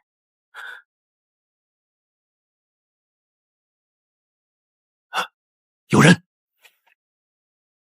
别杀我！我是赵大夫的药童。有人让我把这包东西埋在田里，说给50两银子。谁让你来的？不认识，裹着黑斗篷，声音很哑。他给的是王家的银票。王家的人，还是那个内堂的人？银票是王家的，但盐粉的磨法是药王堂的手法。普通盐贩磨盐是用石碾粒粗，这包盐粉细得像面，是内堂药臼才能磨出来的。你师兄沈墨渊一定在川蜀。或者他一直都在，从来就没走过。沈师兄，你如果真的在暗处看着我，那你应该知道，我不会走。药王堂的路，我一步都不会退。今天不考书本上的方子，我出病人，你们现场诊，现场开方，现一炷香。这方子开的是麻黄汤，但你有没有注意到病人的舌苔是黄腻的？麻黄汤用错了会加重内热。在下只诊了脉，没看舌苔。诊病不只看脉，面色、舌苔、气味、声音都是病象，少看一样就是一条命。林堂主，47份方子，合格的只有11份，开错药的占了半数以上。开错药的人里，有多少是在王家药铺做过堂的？32人，全是王家药铺的老坐堂。王家药铺教出来的大夫，连舌苔都不看，怪不得川蜀百姓这些年小病拖成大病。那这些不合格的人怎么处理？不收，给他们每人送一本药王堂基础辩证手册，告诉他们，若半年后能把这本手册吃透，可以再来考一次。今天应试的时候，我注意到一个人在台下转了很久，不像是来看病的，倒像是来认人的。什么长相？个头不高，裹着灰色头巾，左手一直揣在袖子。左手揣在袖子里，你能画出来吗？大约是这个身形。少了一根手指，左手小指。你认识这个人？沈师兄，你终于露面了。师妹，你还是来了。你不也一直在等我吗？师父，他还好吗？你如果真的关心他，为什么15年不回来？因为我查到了一件事，有人要把药王堂连根拔起，而我不能暴露自己。谁要拔药王堂的根？王洪文只是明面上的刀，真正拿刀的人在总堂里。师父身边有内鬼。你指的是谁？我不能说，因为我还没有确凿证据。但我可以告诉你一件事，师父的寒毒不是自己得的，是有人在他茶里如年添加微量蛊毒，伪装成旧疾复发。那人就在总堂，每天给师父端茶送水。师父的茶一直是阿九在送。我不确定是阿九，但下毒的人一定在总堂的核心弟子中。师妹，我解你药材，放盐毁田，让人在你考场下毒，都是为了让你来传书。你在总堂，那人不方便动手，你走了，他才会露出破绽。所以你派人劫我的货，死了5个人，就为了引我出来。那5个押车人不是我杀的，我的人只劫货不杀人，杀人灭口的是王家的另一拨人。师妹，总堂那边我已经安排了眼线，3日之内，那人一定会再动手。你守好川蜀，我守总堂。你为什么不直接回总堂？因为我若回去，他会立刻收手，我只有藏在暗处，他才会继续动。师父身边有内鬼，下毒的人，阿九，不可能。但沈师兄不会无缘无故提这个名字。他说总堂有内鬼，连端茶送水的都是眼线。沈墨渊说他在总堂安插了眼线，但3天前我从总堂收到的飞鸽传书上，陈玄写的是总堂无事，一切如常。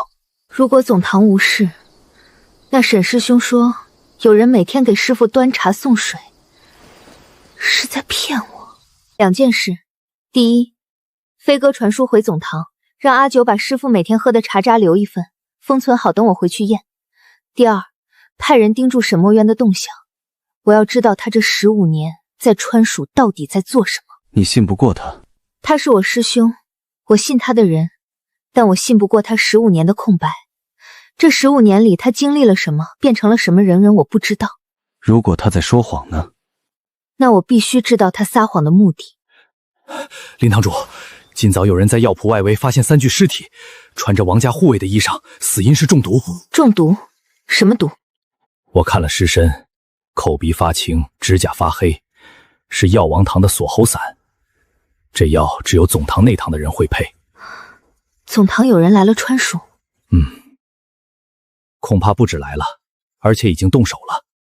这3人是在药瓢外围被杀的，说明有人替我们清理了王家的眼线。清理眼线，用的是药王堂的毒。沈师兄，尸体凉透了，至少死了6个时辰。昨晚沈墨圈来找你的时候，这3人已经死了。你是说沈师兄来找我之前，先杀了王家的眼线？有可能，但也有另一种可能，杀人的不是沈墨渊，是另一个人。他杀了王家的人，然后嫁祸给沈墨渊，让你以为你师兄在暗中帮你。那你觉得是哪一种？哪一种都有可能。所以你要查的不只是沈墨渊，你要查的是谁希望你觉得沈墨渊在帮你。师父昨夜寒毒发作，比平时严重。阿九检查查渣后，发现里面有一味本不该出现的药白芷根。白芷根平时是虽能驱寒，却会与师父灌服之药相冲。师父并非中了蛊，而是有人用白芷根诱发救急。沈墨渊15年前最擅长的药术，白芷根入药。白芷根，你确定沈墨渊擅长？他15年前在药王谷就是专门研究白芷根的药香。他说这味药很特殊，少量入药可驱寒，过量则诱发寒症。那师父的寒毒发作，是有人故意用白芷根诱发的。沈师兄说总堂有内鬼，在师父茶里逐年加微量蛊毒，但阿九查出来的却是白芷根，这是完全不同的2种毒理。所以有2种可能：第一，沈墨圈在骗你，内鬼根本不存在，毒是他自己下的；第二，总堂确实有内鬼，但下毒手法不止1种。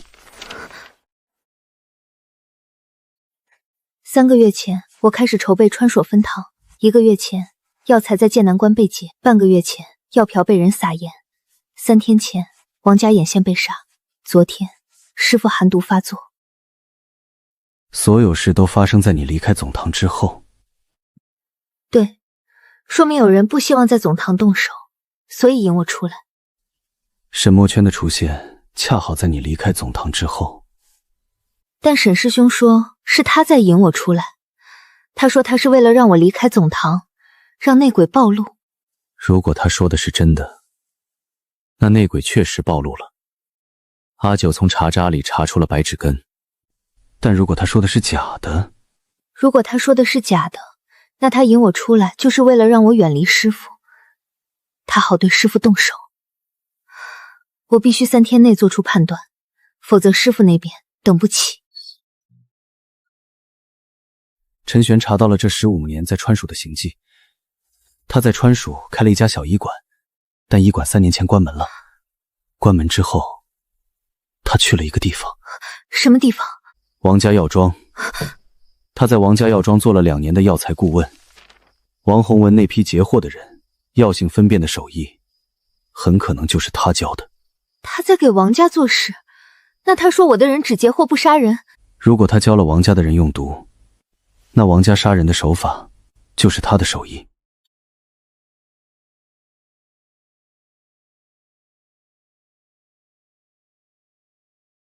还有一件事，陈玄查到沈墨渊在王家药庄期间的报酬不是银两，是一批药材。那批药材的品种清单上有一味叫断肠根，是药王堂禁药。师父早年明令禁止内堂弟子碰的东西，沈墨渊碰了。林堂主这是想通了，一个人来谈。我来找你不是谈合作，我来问你一件事，你药庄的药材顾问现在人在哪儿？什么药材顾问？3年前在川蜀开医馆左手少一根小指的那个人，我师兄沈墨渊。林堂主说笑了，我药庄的顾问都是正经药商出身，哪来的什么……王洪文，你劫我药王堂的货，回我药铺买凶杀人，证据我都握着。但今天我不跟你算这些账，我只问你，沈墨圈现在在哪儿？师妹，你不该来。你果然在王家药庄。我在王家药庄待了2年，是为了查一件事。王洪文背后不止一个人，有一批西域来的毒药，通过王家药庄的渠道流入中原。那批毒药的配方跟药王谷的禁药库里的东西一模一样。所以你在查西域毒药的流入渠道？对，我之所以不能回总堂，是因为那批毒药的终端客户是总堂里的人，有人把禁药从药王谷偷出来，卖给西域毒商，再让王家药庄分销回中原。你为什么不早告诉我？因为我不确定你在不在那个链条上。那你现在确定了吗？确定了。你查剑门关结案，查药铺投盐，查师傅茶渣里的白纸根，每一件事你都在往深处挖。挖链条的人，不可能是链条上的人。那你告诉我，总堂里那个偷禁药的人是谁？我不能说名字，但我可以给你一件东西。3个月前从总堂发出的一批料材清单，上面有9种药，其中7种是药王谷禁药，签收人是王家的一个分支商号。白纸根不是禁药，但10斤白纸根配上其他禁药的配方，足够让一个人寒毒发作后看似旧疾疲乏，查不出真凶。他们发现我了，师妹，现在跑，我等候。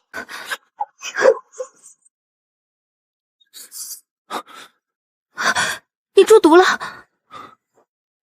走，小伤，你往药铺方向跑，别回头。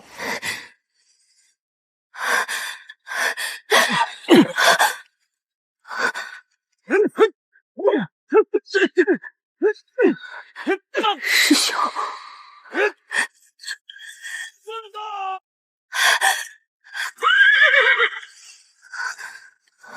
你一个人进去的？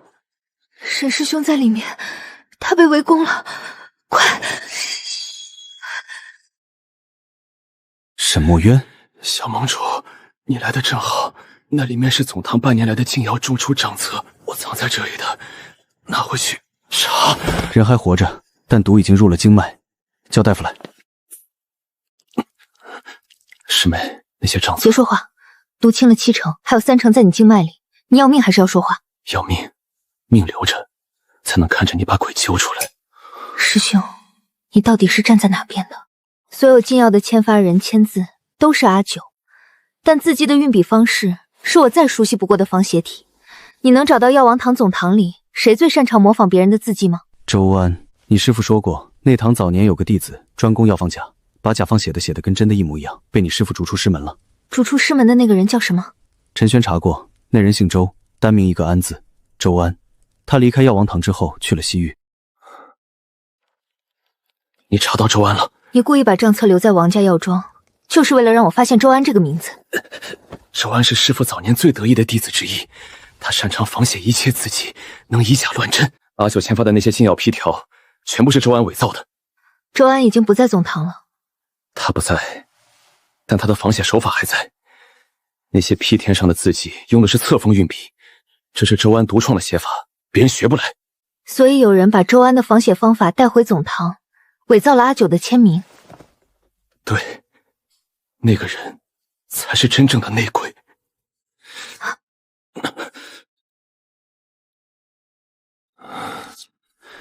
这些禁药从总堂流出后分了3路，一路到王家药庄，一路到西域毒商，还有一路到北境。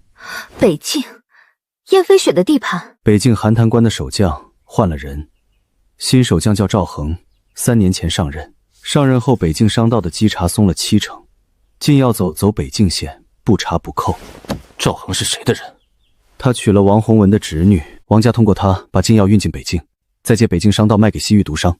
所以这条线从总堂出发，经过川蜀王家、北境赵恒，终点在西域毒商。对，而周安就是负责把总堂的禁药洗白成普通药材记录的人。他虽然不在总堂了，但他的洗药手法还在备用。飞哥传书给燕飞雪，让他查赵恒在北境的商道记录，尤其是近半年经他手放行的药材清单。你怀疑赵恒也在链条里？如果赵恒只是松了稽查，那他还算被动；但如果他主动让进入过关，那它就是链条的一环。那你打算怎么处理总堂那边的内鬼？不回总堂，我在川蜀继续开分堂，把所有的牌都摊在桌面上。内鬼既然想让药王堂倒，那我就让药王堂越做越大，大到他沉不住气，自己跳出来。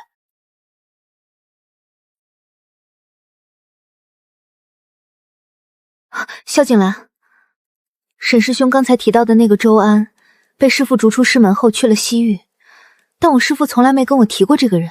你查到的陈玄那边的记录，周安是5年前离开总堂的，而沈师兄是15年前失踪的。周安在总堂的时候，沈师兄已经不在总堂了。沈师兄是怎么知道周安的防械手法的？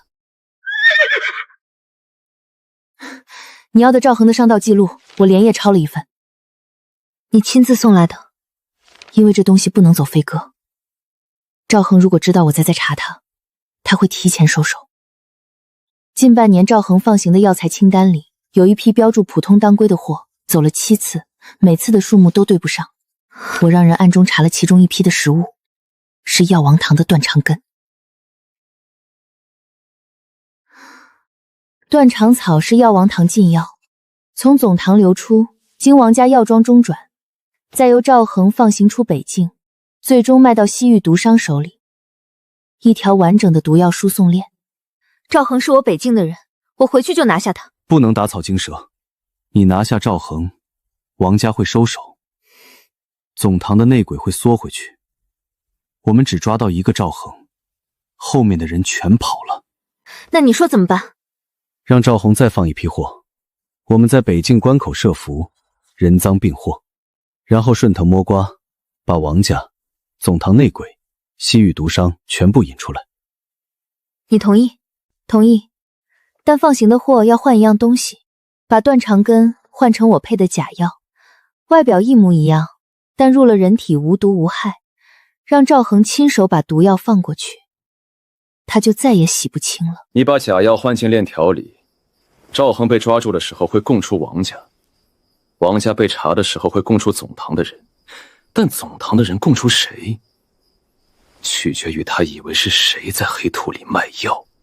我就是要他以为链条没断，他会按原计划把下一批货发给西域毒商，而我会提前在交接点等着。谁去西域？我去。不行，西域是周安的地盘，他认得你，所以我不能以药王堂谷主的身份去，我扮成西域毒商的买家去接头。师妹，你比我想象中胆子大得多。周安有个习惯，他每次交易前会在约定地点的左墙角放一块碎瓷片，碎的青花瓷，看到那个就说明交易安全。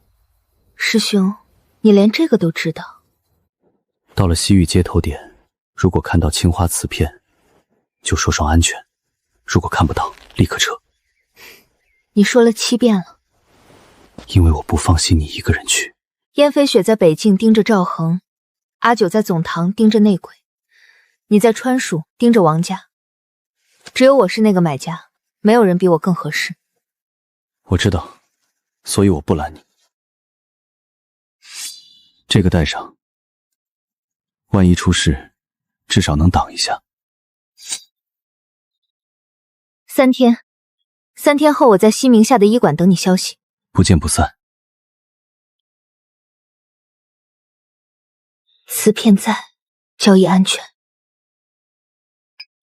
你就是那批货的买家？药王堂断肠根50斤，货在哪儿？货在驿站后面马厩的地窖里。钱呢？北京商号的票子，天下通兑。请跟我来。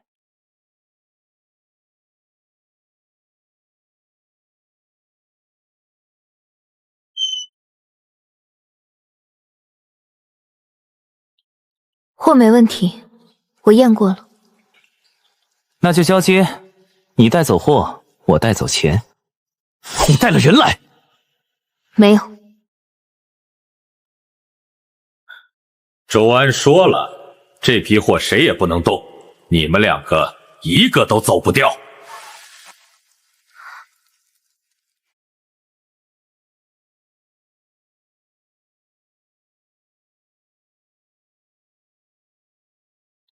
你比我想象中来得快。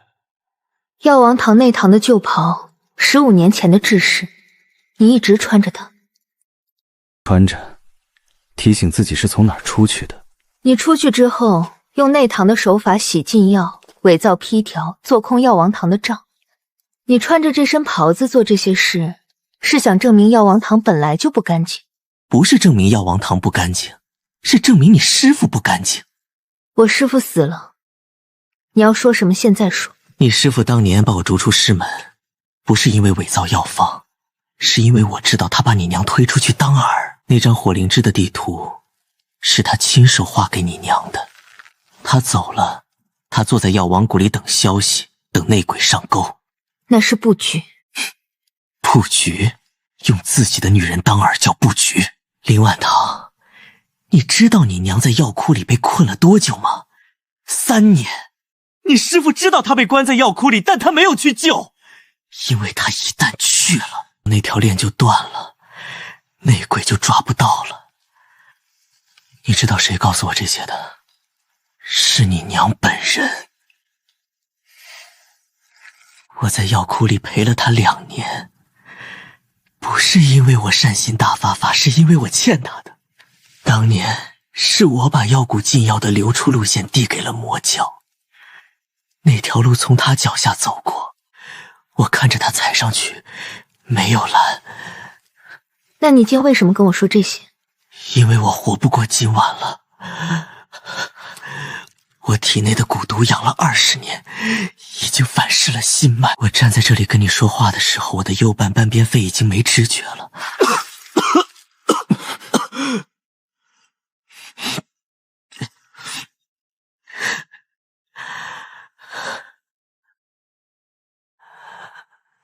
我这些年做的事，洗禁药、伪造批条，串通王家引你来西域，没有一件是为了活命。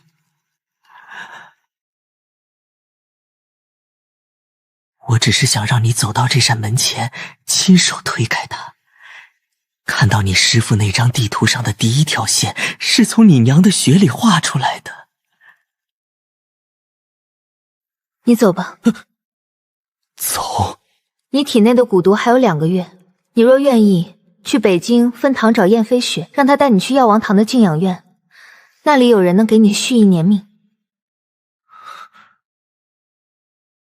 林婉华，你不像你师父。烧了。不查了。查完了，他说的都是实话。我娘在药窟里那3年，她没有说谎。药王堂现在靠师徒制传医，太慢了。师傅教一个出一个，要20年。若有学府，每年教50人，10年后就是500个大夫。你想建医馆学府？不是医馆，是学府，不止看病，更教人看病，教认药，教诊脉，教方剂，教蛊毒辨识，教九转还魂草的种植，所有药王堂有的都教。这比开分堂的动静大多了。我知道，但我这辈子经历过的事，让我明白一件事：医术不怕传，怕没人传。你知道我为什么30年不传你蛊术？不是我舍不得，是我怕你学了乱用。我明白。但你现在想建学府，教所有人，你不怕教出几个坏人？怕。但比起怕坏人学会，我更怕好人想学的时候没地方学。你比你娘有胆量。建吧，我这把老骨头还能帮你撑几年。学府要建多大？至少能容200人同时上课，分讲堂、药铺、诊室、宿舍、藏书阁5个部分，缺一不可。地呢？今天看的那片谷地300亩，够用。钱呢？药王堂这几年的收入够，若不够，我还有护国医圣的俸禄。不够的话我添。你添什么？盟主府的库房这几年存了不少，反正用不着，给你建学府正好。你就不怕我把你的库房花光了？花光了，我去赚。反正我老婆是护国医圣，我不怕。药王堂主林婉堂亲戚，西域独一门门主屠凶，闻中原药王堂以万毒解称外医道，特携门下弟子赴中原，邀贵堂于3月后在此地比试医术。若贵堂胜，独一门从此不入中原；若独门胜，药王堂府让与毒迷封堂退役。屠九幽30年前与慎郡王有过书信往来，是西域毒术第一人。当年慎王誉王想招揽他，他没来。如今慎王元已死，他却来了。谷主，他们会不会是冲着9转还魂草来的？冲什么都好，来者不善。但战术以下，药王堂不能不接。独一门在西域经营100年，门下弟子遍布36国。屠九一本人擅长以毒攻毒，号称西域蛊王。他选的比试地点在中原，说明他有备而来。他选在咱们的地盘上比，反而不好拒绝。若输了，药王堂名声扫地；若赢了，他说西域独一门从此不入中原，但没说毒术不传。那就跟他比，但比试规则我来定，不比蛊毒害人，比解毒救人。我出病人，他来解；他出毒方，我来解。你确定他接？他若真以毒术为傲，就不会拒绝救人。学府还没建好，挑战就先来了。师父说塔九幽是西域毒术第一人，若我输了，这学府就白建了。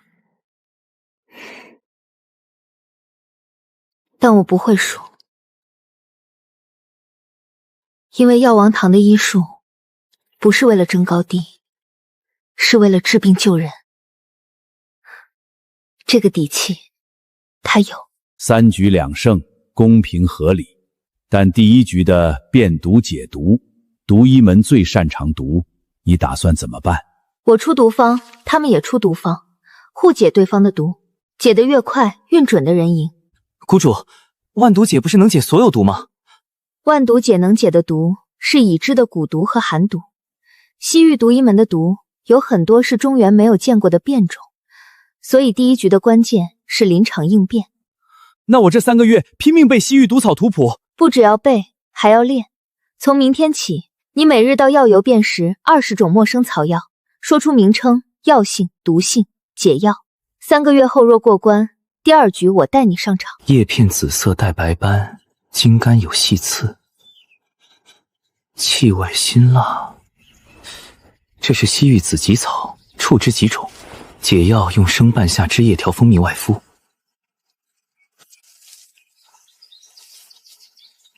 这株不认识，叶片形状像南姜蓉的苦藤，但颜色偏黄，气味也不同。得去翻师傅的西域药典。谷主，我刚才在药铺里见到一株我没认出来的草，叶片偏黄，茎感稀软，气味微甜带苦。拿给我看。这是黄藤果的枝条，西域特有，果实成熟后晒干磨粉，可做麻醉剂，单独用无毒，但若与南疆的乌头粉混用，就成了剧毒。独一门很可能用这种组合做第1局的毒方。那我们怎么解？用青盐中和，青盐能让黄藤果的药性失效，同时压制乌头粉的毒性。记住这个方子。记住了。3个月后，这孩子就要上真正的战场了。他现在还小，但总会长大的。第1局辨毒解毒，我出3味毒，你解；你出3味毒，我解，以毒发到解清的时间呈长短分胜负。可以。第1味绿骨散，西域5步蛇毒加7叶蝎尾粉，你有1炷香时间辨出并配制解药。5步蛇毒加7叶蝎尾粉，但还掺了白芷膏做眼味剂。眼味剂本身无毒，但会让常规解药失效。1炷香未过半，你赢了这1味。第2位，该你解我的毒了。黄藤果加乌头粉，哼，小丫头，你倒是会挑。黄藤果用青盐可解，但乌头粉遇青盐反而毒性加重。你方才教人用青盐，错了，要用甘草汁调和。甘草解蜈蚣之毒，同时中和黄藤果。屠门主，你用的是甘草汁，但甘草汁解乌头需3剂，耗时半个时辰。若用金银花露加10蜜，1剂即解，不到1盏茶。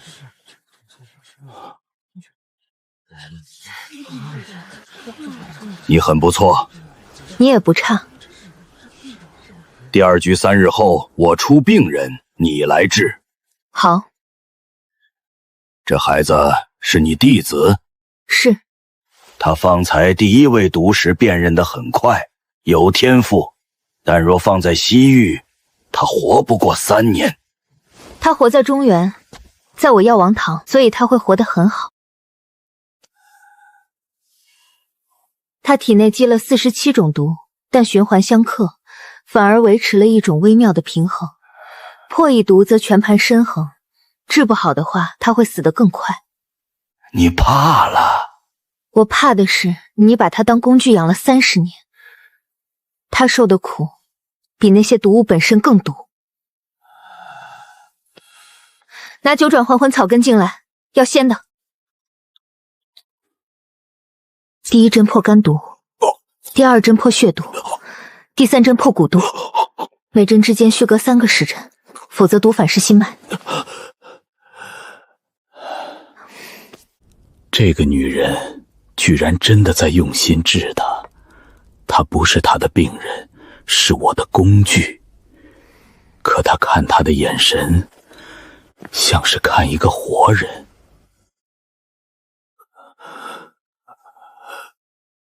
你是谁？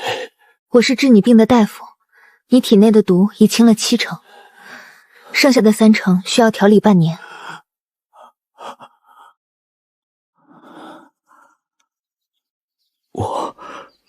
我有脸了。你有脸了，而且你有名字。从今天起，你叫新生，好好活着。屠门主，药王堂不收门主，只收学生。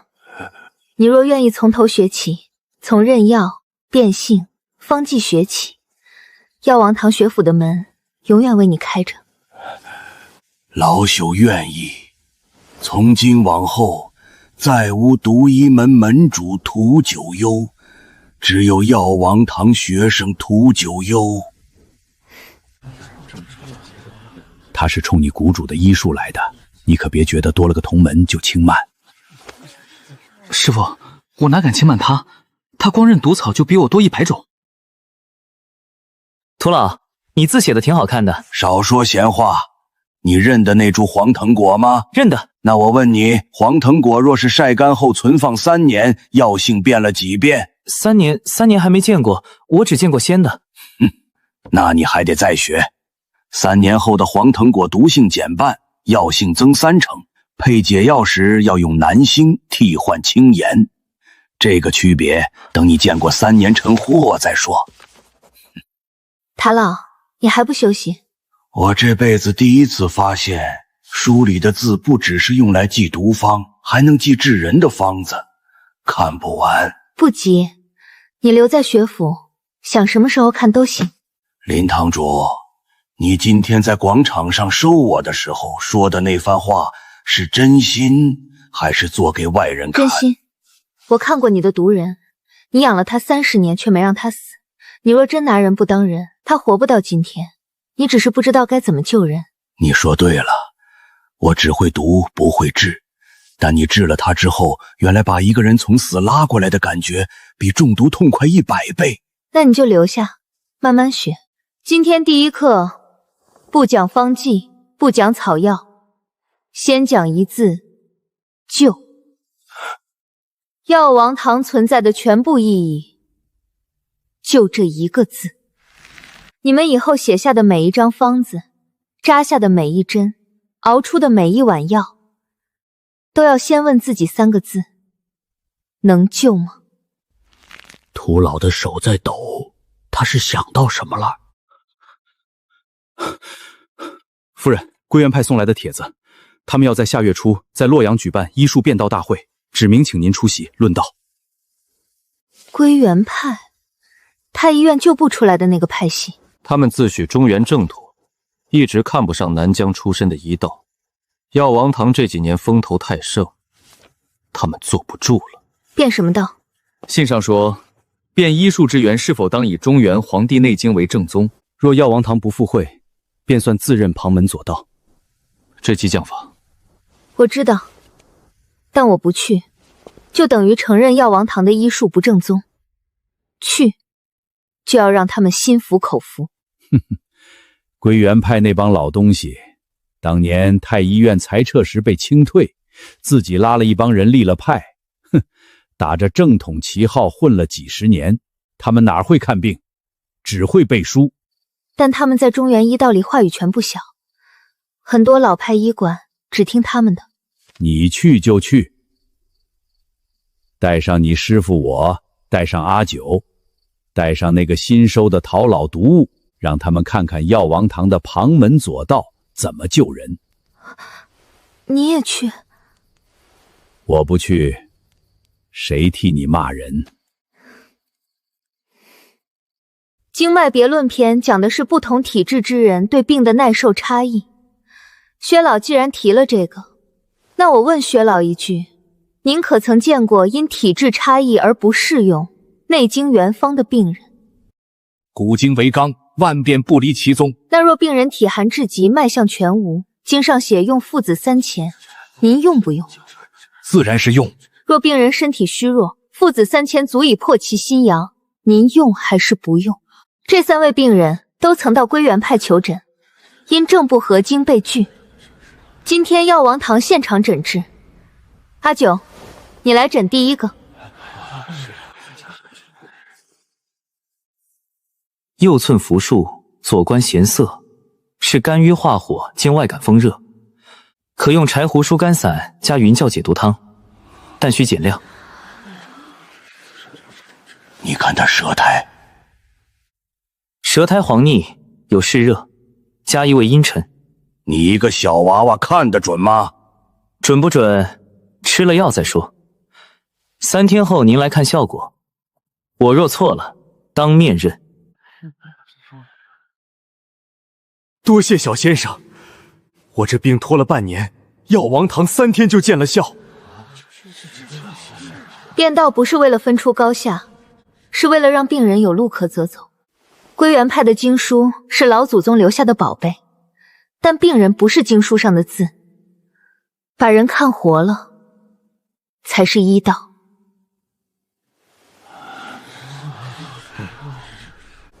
你当年从太医院跑了，躲进南疆，害得我以为你死了。你当年在太医院联名弹劾我，说我行医不正，我不跑等着被你赶。我那是一时糊涂了一辈子。不过你今天能来，说明还没糊涂到家。老东西，你收了个好徒弟，比我那些不肖子语强10倍。那是自然。我这辈子没干成几件大事，收徒弟这件事儿，我赢了。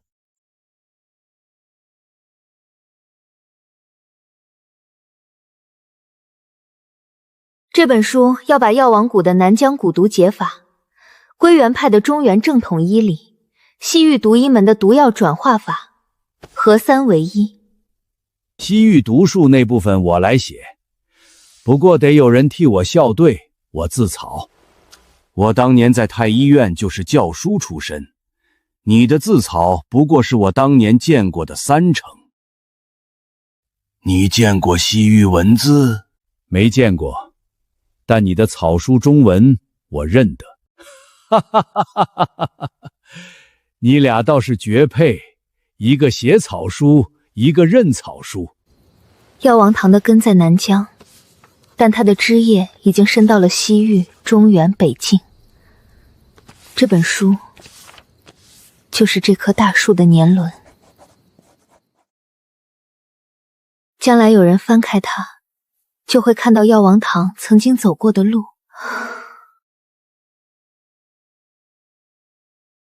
又是一夜没睡。快了，就差最后10页。我陪你。这等于建了一个新的太医院，比太医院强。太医院是给宫里看病的，咱们是给天下人看病的。3年制，那我算哪个班的？我是新生还是老生？涂老您算荣誉教授，学生教不了您，但您能教学生。学府不比师徒私校，3年后你们出师，我不叫你们弟子，叫你们大夫。大夫唯一的职责就是治病救人。你们学的东西越多，肩上担子越重。你们的学籍编号从记事堂第1号开始。阿九少堂主，你16岁就出师了，咱们药王堂头一个。你别叫我少堂主，叫我阿九就行。我还没正式拿到令牌呢。令牌不令牌的无所谓，您能考第1，以后咱们班出去也脸上有光。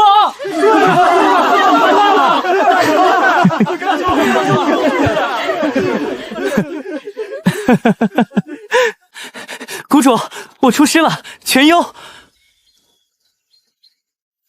不错，但你出师只是开始，真本事在出师之后才慢慢长出来。从明天起，你去川蜀分堂跟赵青岩大夫实习1年。啊？还要实习？这是谷主的印，你拿好。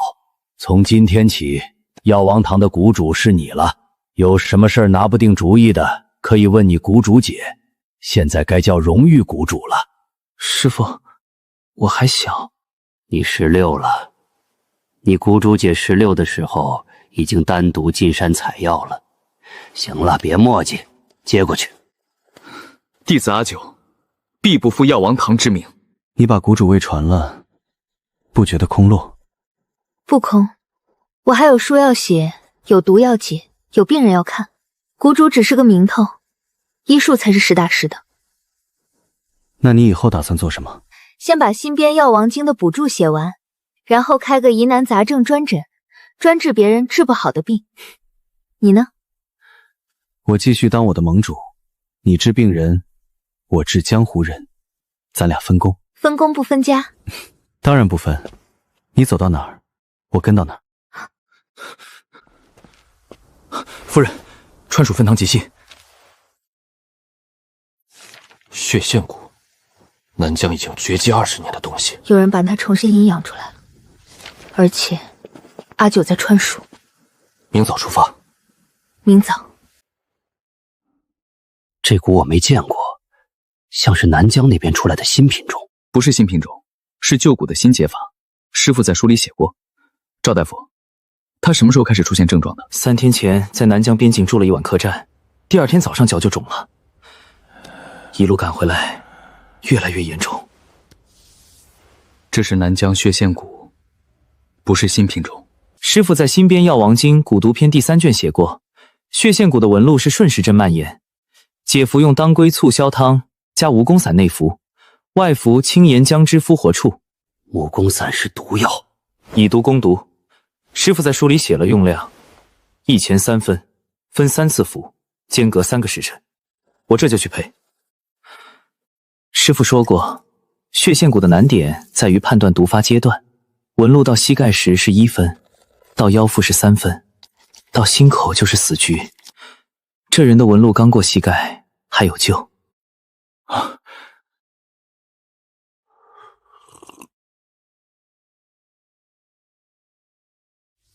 有效了，3个时辰后再服第2次，3天内纹路消退到脚踝以下，就算清干了。小先生，你救了我的命。不是我救了你，是我师父写的书救了你。谷主姐，我今天治了一个血线蛊的病人，用的方子是您写在新编《药王经》里的，病人好了。赵大夫说我出师了，但我心里清楚，要不是您教我的那些，我连蛊虫长什么样都不知道。我继续实习，您别担心。治好了就好好写病案，下次遇到同样情况，你的病案就是别人的教材。另外，你写的信错别字太多，罚抄《药王经》第3卷10遍。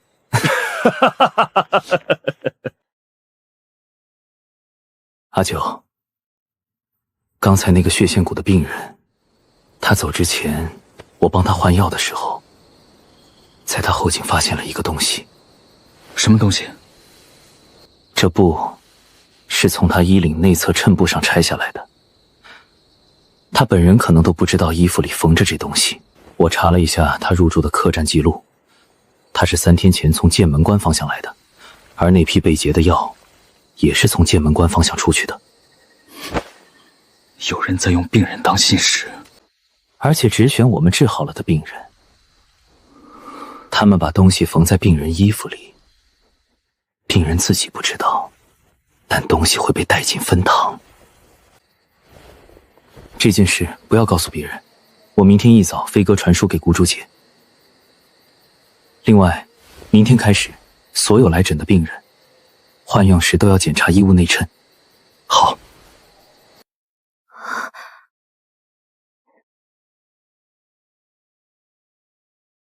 你要去北京？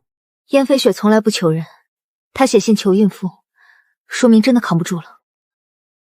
我陪你去。你盟主府的事，盟主府的事可以放一放，北京的人命不能放。半个时辰后出发。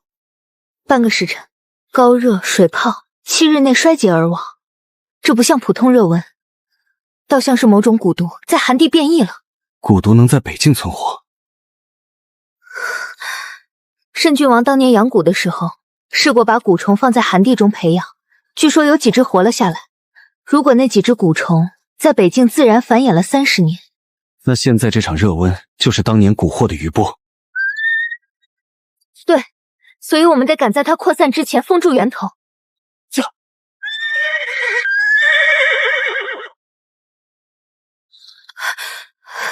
你总算来了，里面3个大夫都躺下了，还剩一个撑着，也快撑不住了。我进去，你自己小心。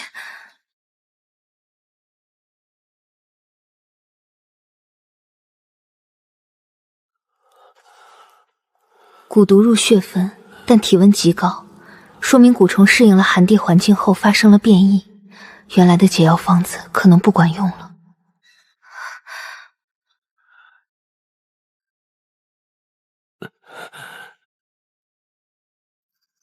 难道真的没有别的办法了吗？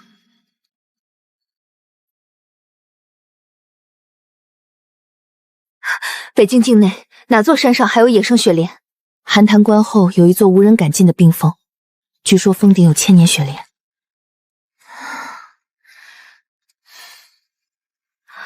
林婉堂，我有件事没写在信里。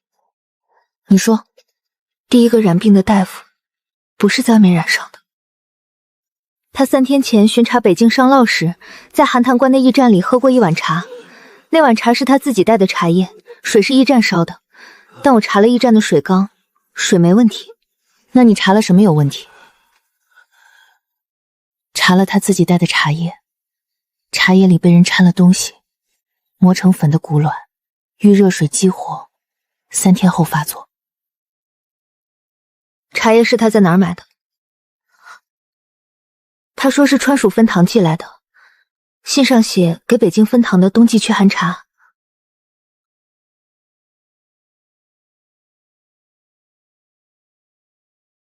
川蜀分堂寄的茶，但那批茶叶是在剑蛮关被劫之后才补发的。劫货的人知道药王堂的药材会被劫，所以提前在茶叶里动了手。你的意思是，有人在剑门关劫货之前，就已经在北京布置好了。劫货是障眼法，真正要动的是北京分堂的人。你现在做的第一件事，把北境分堂所有从川蜀运来的物资全部封存，一件都不许动。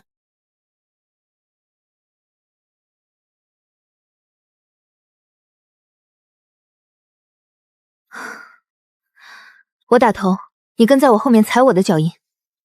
上面有血素松动的痕迹，绕开走。绕哪边？左边。我刚才看到左边有裸露的颜面，血层薄。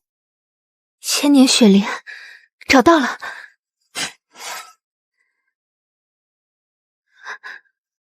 踩完快走，血层不太稳。好。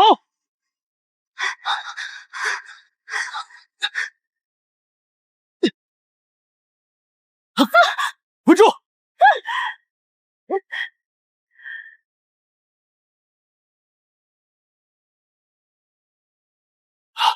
文堂，林文堂，雪莲，雪莲在，药楼我护住了，你别说话，保存体力。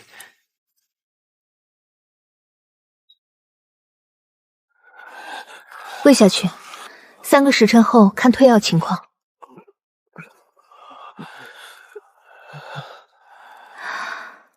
成了，北境热温有解了。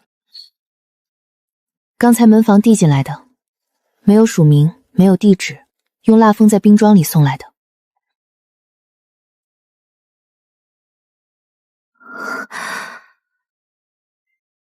你自己拿主意，但在你拿定主意之前，我不会让任何人动那批茶叶。沈师兄，你到底是布局的人，还是被布局的人？北京特产，补身子的，你喝了。你这几天天天给我送吃的，我都胖了。胖点好，你以前太瘦了，风一吹就倒。真挺好喝的。这次要不是你来，北境分堂就完了，我欠你一条命。你已经还了很多次了。那不一样，以前是交易，这次是真心。我年轻的时候也试过以身试药，那时候我爹中了蛊，我找不到解药，就把自己能找到的毒物都尝了一遍，想用命试出一条路来。后来呢？后来差点死了，我爹用半条命换了我半条命，从那以后我就不敢再乱试了。所以你后来那么拼命护着你爹，是因为他救过你？对，他是我唯一的亲人了。以后你不再是一个人了。我知道，有你，有药王堂，有北境分堂，我有很多人了。你手还没好，别削了，我给你弄。你的脚也没好，坐着别动。你削苹果皮比削敌人还费劲。我不常削，你回头教我。我教你？我也不会，都是阿九削给我吃的。那咱俩谁也别嫌弃谁，凑合着吃。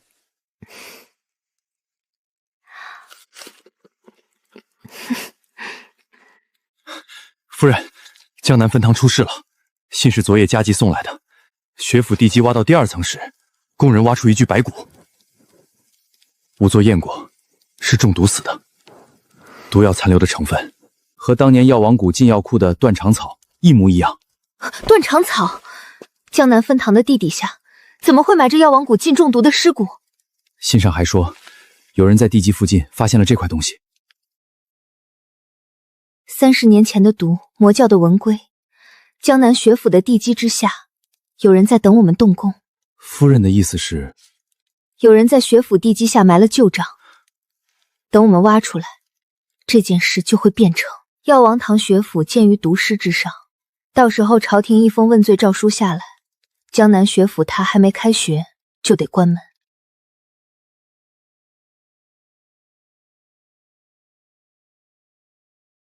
信是昨天到的，工地上现在什么情况？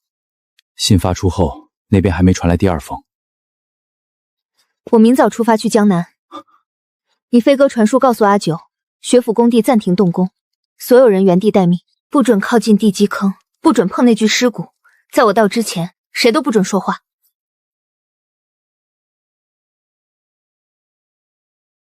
你挖到这儿，周安就赢了。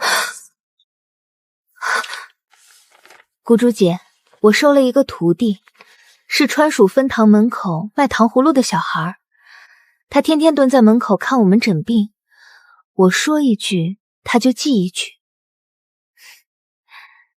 比那些读了好几年书的还认真。我问他愿不愿意学医，他当场磕了3个头。赵大夫说我太急了，但我觉得好苗子就得早点挖。8岁学医不早，我师父收我的时候我4岁，但你要记住，带徒弟最重要的是让他先学会做人，再做大夫。这次北境疫情让我意识到一件事，分堂遇到疑难病症的经验，如果不回流到总堂，下一代大夫就学不到。我建议开设病案分享课，每月1次，各地分堂把典型病例整理成文寄回总堂，由学府编成教材。这个办法好，太医院以前也有类似的病案会抄制度，后来废止了。西域那边每年也有毒案会监，但只记毒不死人，思路反了。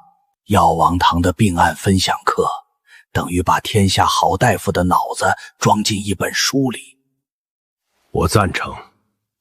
晚唐这孩子总能把吃过的苦变成别人走的路。始于古，止于药，然天下之病，岂止蛊毒一端？愿后人以此为例，举一反三，活人无数。又在写？写完了，最后一句话。写完了就回去歇着，脚刚好没几天，别久坐。你这1年写了一本书，治了一场瘟，建了一所学府，收了一个西域毒王，你还要做什么？还差一件事。什么？把书印出来，送到每个分堂里，让天下的医者都知道，治病救人这条路走不完。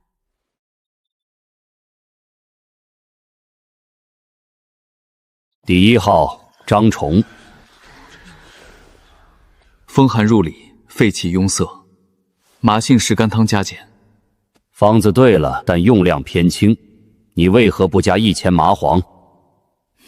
病人年近70，麻黄过重会出汗太多，反伤元气，所以我用金钱代替麻黄。这孩子有脑子。师傅，以后我也要像他们一样上去看病吗？先把我教你的200味药认全了再说。我认全了。认全是背得出名字，我说的是认全，拿到实物能叫出名字，知道性味，知道禁忌，做到这个再说。那我还差150味。张崇，你太厉害了，假伤，谷主亲笔写上去的。我就是运气好，分到了一个风寒病人。风寒病人也有治不好的，你那方子换个人开不出那效果。就是假伤，真的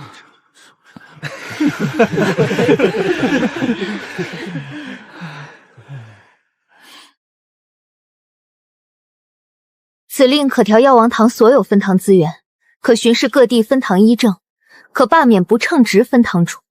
从今日起，你不仅是药王堂谷主，更是药王堂的执令使，权力越大，责任越重。你当得起来吗？当得起来。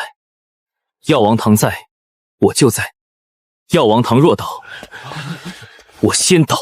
这小子长大了。师傅在上，弟子栓子愿助药王堂学府，习医济世，终生不渝。你今年几岁？8岁。8岁不小了，你跪了这一跪，以后就不是卖糖葫芦的栓子了，是药王堂的弟子。学医苦，不能怕累；学医难，不能怕错。你能做到吗？能做到。从今天起，你是药王堂学府第2届预科生，好好跟你师父学，别辜负他给你磕的3个头。写了几位了？37位。师傅，我能问个事儿吗？说。你当年是怎么记住那么多药名的？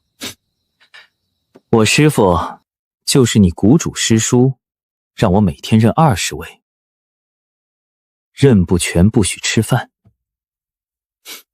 我饿了3天，就全记住了。那我也饿3天。我骗你的，我用了半年才认全，慢慢来，不着急。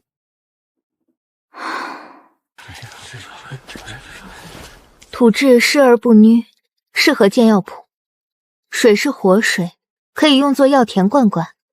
林堂主，若您选定此地，草民愿捐300亩地做学府基址。我捐建堂银5000两，我负责拾采木材。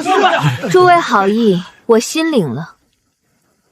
但药王堂建学府有一条原则：不收地，不收钱。学府的基址，药王堂自己买；建材，药王堂自己筹。诸位若真想帮，待学府建成后，把你们的子弟送来读书就行。你不收他们的钱，他们反而更敬你。收了钱就有欠人情。药王堂的学府必须干干净净，不沾商利。那你建学府的钱从哪儿来？药王堂总堂的积累，加上新编药王经的板针，够用。不够的话，我还有护国医圣的俸禄。还是那句老话，不够我添。你每次都说这句，因为这句话永远管用。江南水乡自古出文人，今日起也出医者。药王堂的路从这湖边上岸了。药王堂江南学府，师傅，以后我长大了能来江南学府教书吗？你先把自己教好再说。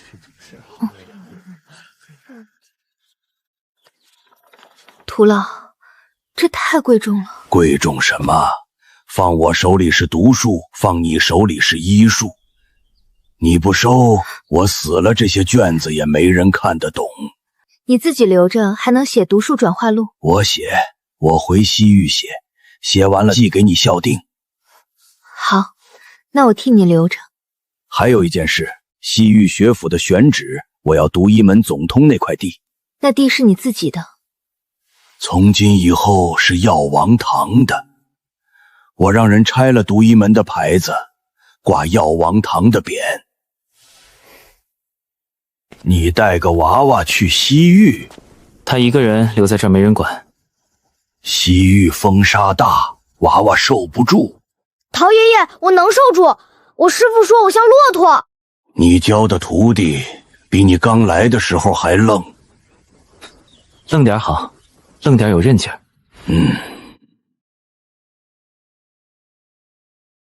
你不怕徒老回去又改了主意？他若是那种人，就不会把一辈子的读书笔留给我。他改了。一个人从读书走向医术，最难的不是技术，是心。他心已经变了。那你接下来呢？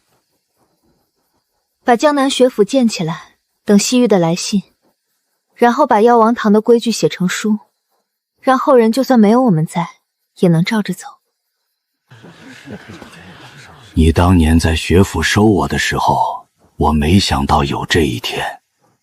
我也没想到，但路是一步一步走出来的。谷主师叔，我在西域学会了骑马，还会认沙漠里的草药。他认了47种沙漠草药，比我强。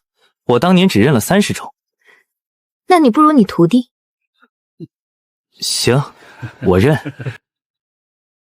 从寒潭洞到今天，你走了多远？你算过吗？算过。寒潭洞、药王谷、盟主府、北境、川蜀、江南、西域，7个地方，走了7年。7年，好像很长，又好像一眨眼。长不长的不重要，重要的是，这7年里，你治了无数人，建了5妃学府，写了一本医书，收了一个毒王做学生，培养了一个16岁的谷主。不是我一个人。我知道，但站在最前面的那个人，是你。你明天要去？阿月不会无缘无故让我跑一趟。他说一件东西，一定是他拿不定主意的。我陪你去。你明天不是约了36部族的代表谈商道？我让屠老替我去。你的事比他重要。别信阿月。周，我前天来清理石室时发现的，铁匣卡在石板和象墙之间。你前天来清理石室，为什么昨天才告诉我？我前天发现时不确定是什么，回去翻了翻旧图册，确认了才写信给你。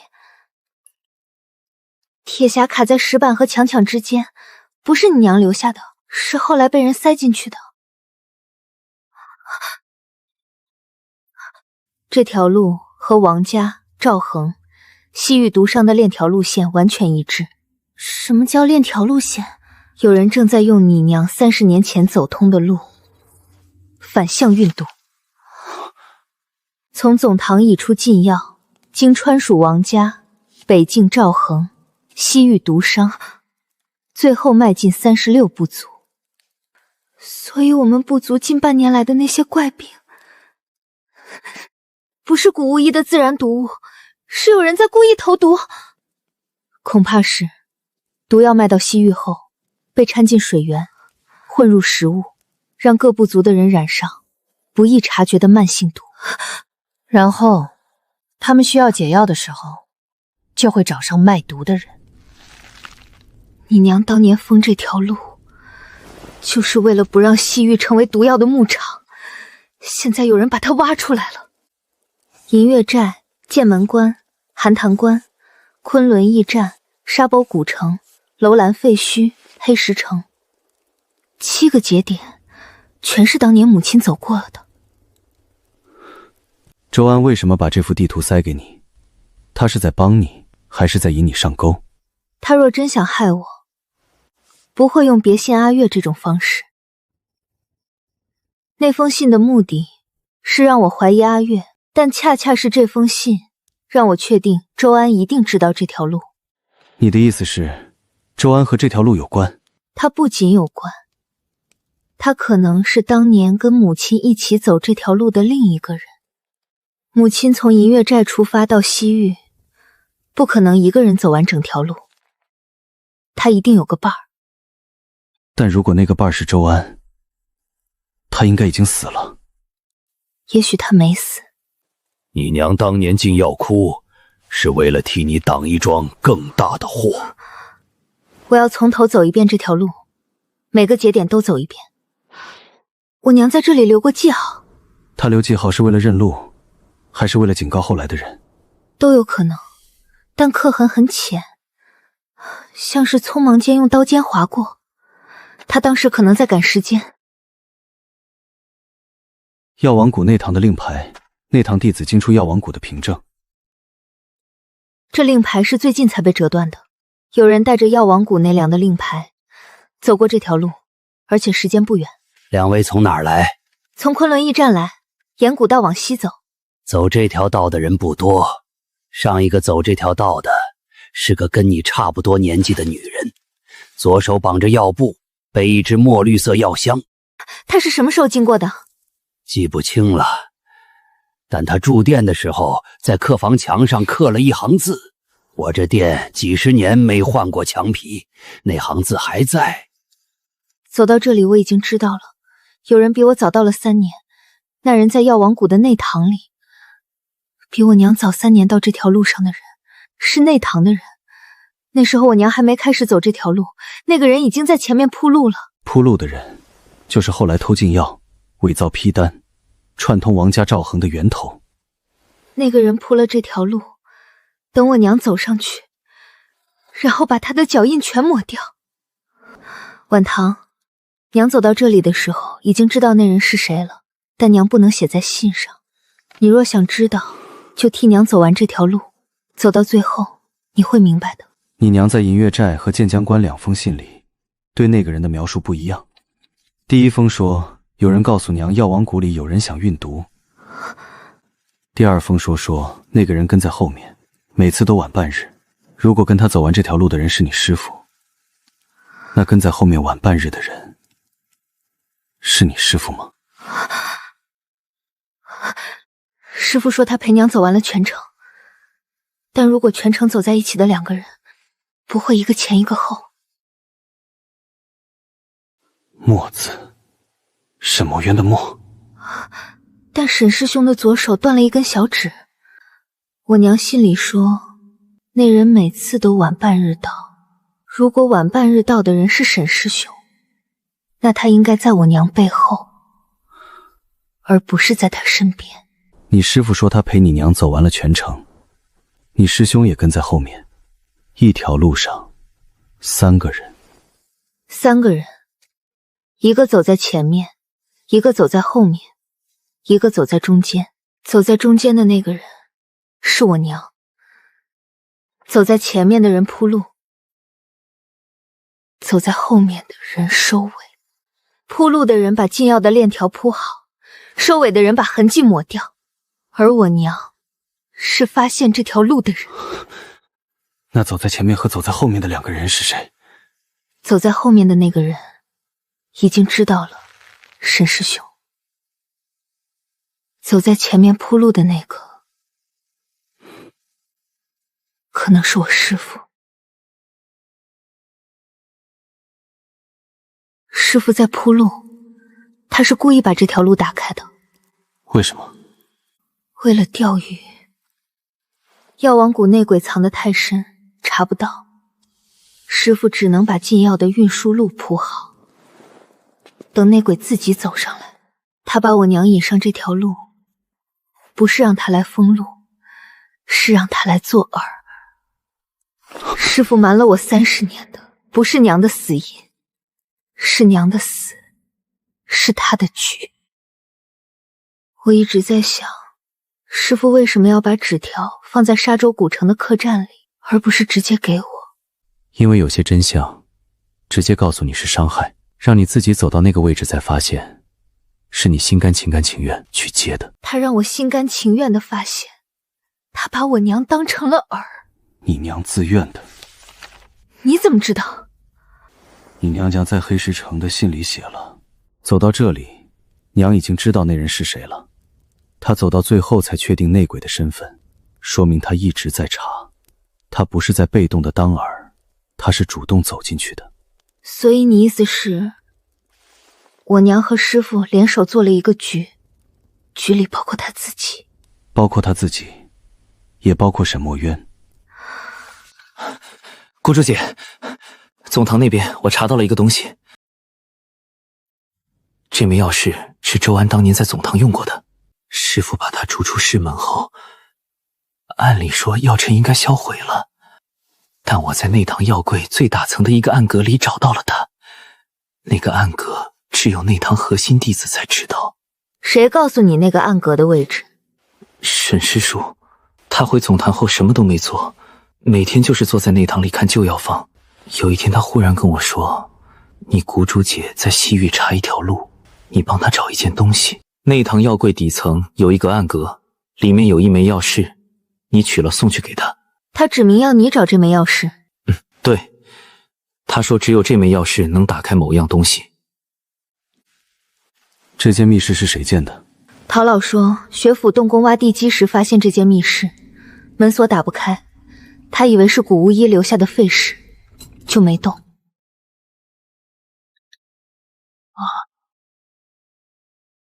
若你走到这里，说明你已查完了7节点。你娘当年查到这里时，她知道了内鬼是谁。那人在药王谷总堂坐的是一把所有人都以为空了的椅子。沈墨渊。周安说是沈墨渊，你信吗？周安把这封信放在这间密室里，用他当年用过的药烧锁着。他留这东西的时候，不知道谁能打开它，但他也知道打开它的人一定会看到这行字。对，周安在临死前留下的最后一张牌，指认沈墨渊。这是什么？白芷根粉，年份很久了，至少10年以上。短刃是娘的东西，我在银月寨见过一模一样的形制。信是周安写的，白芷根是沈师兄的东西。3样东西放在同一个密室里，有人在告诉我，这3个人都走过这条路。如果周安指认沈墨渊是真的，那沈师兄就是内鬼。但他回到总堂后，告诉阿九药山的位置，让阿九把他带给我。他为什么要自己暴露自己？除非他知道你会来这间密室，除非这间密室里的东西不是他藏的，是别人替他藏的。替他藏的人是想让你以为内鬼是他，而沈墨渊让你来拿钥匙，是想让你自己发现这个陷阱。你打开那间密室了？你怎么知道我在这里？因为我一直在等你开这扇门。密室里的东西不是我放的，是我3年前发现的。那时我查到周安没死，他回到西域后把这间密室封了，我打不开。等到阿九拿到钥匙，我才知道那扇门终于可以开了。你为什么不自己开？因为石门背面有机关，只有用钥匙顺时针转到底的人才不会被机关射中。我不知道这个细节，我贸然打开，现在已经死了。周安设的局针对的是我，他知道我一定会来找这间密室。他留的信上写沈墨是内鬼，就是要让打开密室的人看到那行字后认定是我。但你让我来开这扇门，你是想让我看到那些东西，然后自己判断。对，因为周安临死前想拉我陪葬，他把我的白齿根、你娘的短刃、他写的信放在一起，做成内鬼是我的铁证，但真正的内鬼是周安自己。我15年前离开总堂，不是因为发现了内鬼，是因为师父让我走的。他说药王谷有内鬼，但我查不出来，你去外面查，从外面往里面查。所以你去了川蜀？对，我查到王家的时候，发现周安已经在那条链上走了很久，他比师父预期的更早铺好了一切。师父发现已经拦不住，才让你娘走上那条路做饵。我娘知道他是饵吗？他知道。他走之前对师父说了一句话，若我回不来，告诉晚唐，娘不是死的，是活的。娘的命换的是药王谷的根。他走了那条路，然后死了。他没死，你娘在药窟里被周安困了3年。3年前周安死的时候，我找到了你娘，她还活着。她在哪儿？我请了最好的人照顾她，但她被困在药窟里太久了，毒气伤了经脉。我试了3年，才才把她的毒清干净。她醒来后说的第一句话是：“晚唐在哪儿？”带我去见他。现在。他不在西域，他在一个更安全的地方，银月寨。你娘回银月寨了，慢慢收拾，我让人备马。我没有慢慢收拾的余地。我娘没有死，我小时候以为她死了，长大后以为她死了，师父也说她死了，现在有人告诉我她还活着。我知道，所以我什么都不拦你，但你得把路上用的药箱带齐。你娘身体还没完全恢复，你见到她之后可能需要就地诊脉。你说的对，药箱。你娘在银月寨旧寨养病，寨子里的老人叫她阿姨，没人知道她是药王谷谷主的母亲。你到了之后，如果有人问，就说你是游医。你为什么不早点告诉我？因为他醒过来的时候，你在川蜀断王家的链，在西域查周安的局，我不能让任何消息干扰你。如果你分了心，那条链断不了，周安的局也破不了。师兄，你替他守了3年，谢谢你。等他见到他娘之后，你告诉他，周安临死前在密室里留的那封信，还有后半截。后半截写的是：真内鬼已灭，无人再配作药王堂之敌，唯有一人，药王堂需永世铭记。阿姨，真内鬼已灭。周安写真内鬼已灭的时候，他知道内鬼是谁吗？周安到死都不知道，那个人从来没有出现在任何一条链条上。娘，你来了，你比我想象中长得高。我找了你很久。我知道，娘在这儿等你3年了。你师父教你的诊脉手法，还是跟我学的那一套？师傅说，所有的诊脉手法都出自银月寨。他跟你说了？他什么都没说，是娘您留在药库石室里的信说的。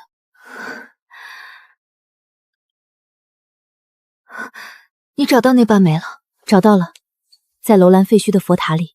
这枚玉环是我和你师父的约定信物，他一半，我一半。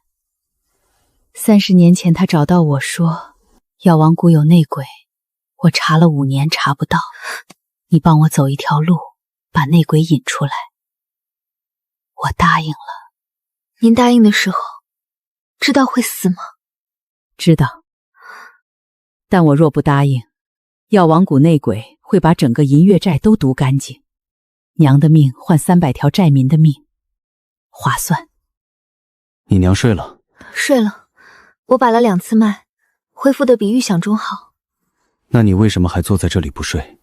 我在想，如果当年娘没有走那条路，药王堂会是什么样？没有如果，她走了，你才会走同样的路，然后你活下来了，她也活下来了。可师父没了，他走完那条路之后，身体就垮了。沈师兄说他不是因为寒病死的，是因为旧伤复发，那些旧伤全是30年前走这条路时留下的。你师父选了这条路，你娘选了这条路，你也选了，选了就不后悔。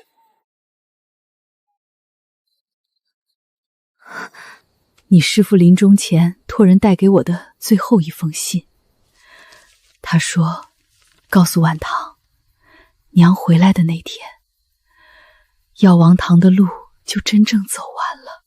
他写这封信的时候，已经知道自己活不过那年冬天了。他把所有的路都铺完，然后就走了。你该回去了，学府那边、分堂那边、西域那边都等着你。我再住2天。2天之后还有2天。你师父当年就是放不下银月寨，才没来得及回药王谷。娘不想你也这样。我以后每个月都来看你。好，娘哪儿也不去，就在这儿晒药、种花，等你。我娘跟我说的最后一句话是：你师父这辈子最骄傲的事，不是建了药王堂，是把你带回来给我。那你呢？你这辈子最骄傲的事是什么？把所有走散的人一个一个找回来。找回来了几个？我娘、沈师兄、阿九、师父的骨灰，还有你。你娘怎么样？经脉恢复了大半，再过半年能自己走动。姑珠姐，你瘦了。西域的杀鸡茶补气的，喝了吧。师父走了，娘回来了，链条断了，周安死了，药王堂的路走完了。走完了？走完了，剩下的路是下一代人走。你娘当年的耳坠，我在古药窟找到的，她说给晚唐，我留了3年，现在物归原主。你留着吧，西域古医道学堂需要镇馆之物。你娘替你留了一辈子东西，这次该你替她留着了。林晚唐，你要是早几年开药王堂，我爹的蛊毒不至于拖那么久。现在也不晚。10年前我走进一个山洞，遇见一个寒毒的人，那时候没想到今天会站在这儿，对着100多位医者说话。药王堂的路不是我一个人走的，师父铺了30年，萧景兰挡了所有风雨，阿九接住了传承，你们每一个人都添了一砖一瓦，我娘用命换了这条路不断，我师兄用15年隐忍守住了这条路的尽头。药王堂的灯今天亮到了西域，只要灯还亮着，路就不会断。栓子哥，你当年怎么拜师的？我蹲在川蜀分堂门口卖糖葫芦，你阿九师傅说我是好苗子，就收了。那我也去卖糖葫芦。先把药名认全再说。你治好了我的寒毒，也治好了我的厌女症。你是我的药，你也是我的药。明天你有什么打算？去银月寨，给我娘再诊一次脉，然后回总堂，把师父的骨灰移进药王堂的祠堂，再然后，坐在这屋顶上看下一场烟火。7年后，他在我身边睡着，我这一辈子再也不会靠近其他女人，不是因为我讨厌她们，是因为我身边这个已经足够我用一生。那年谷主姐从银月寨回来之后，再也没有提过内鬼2个字。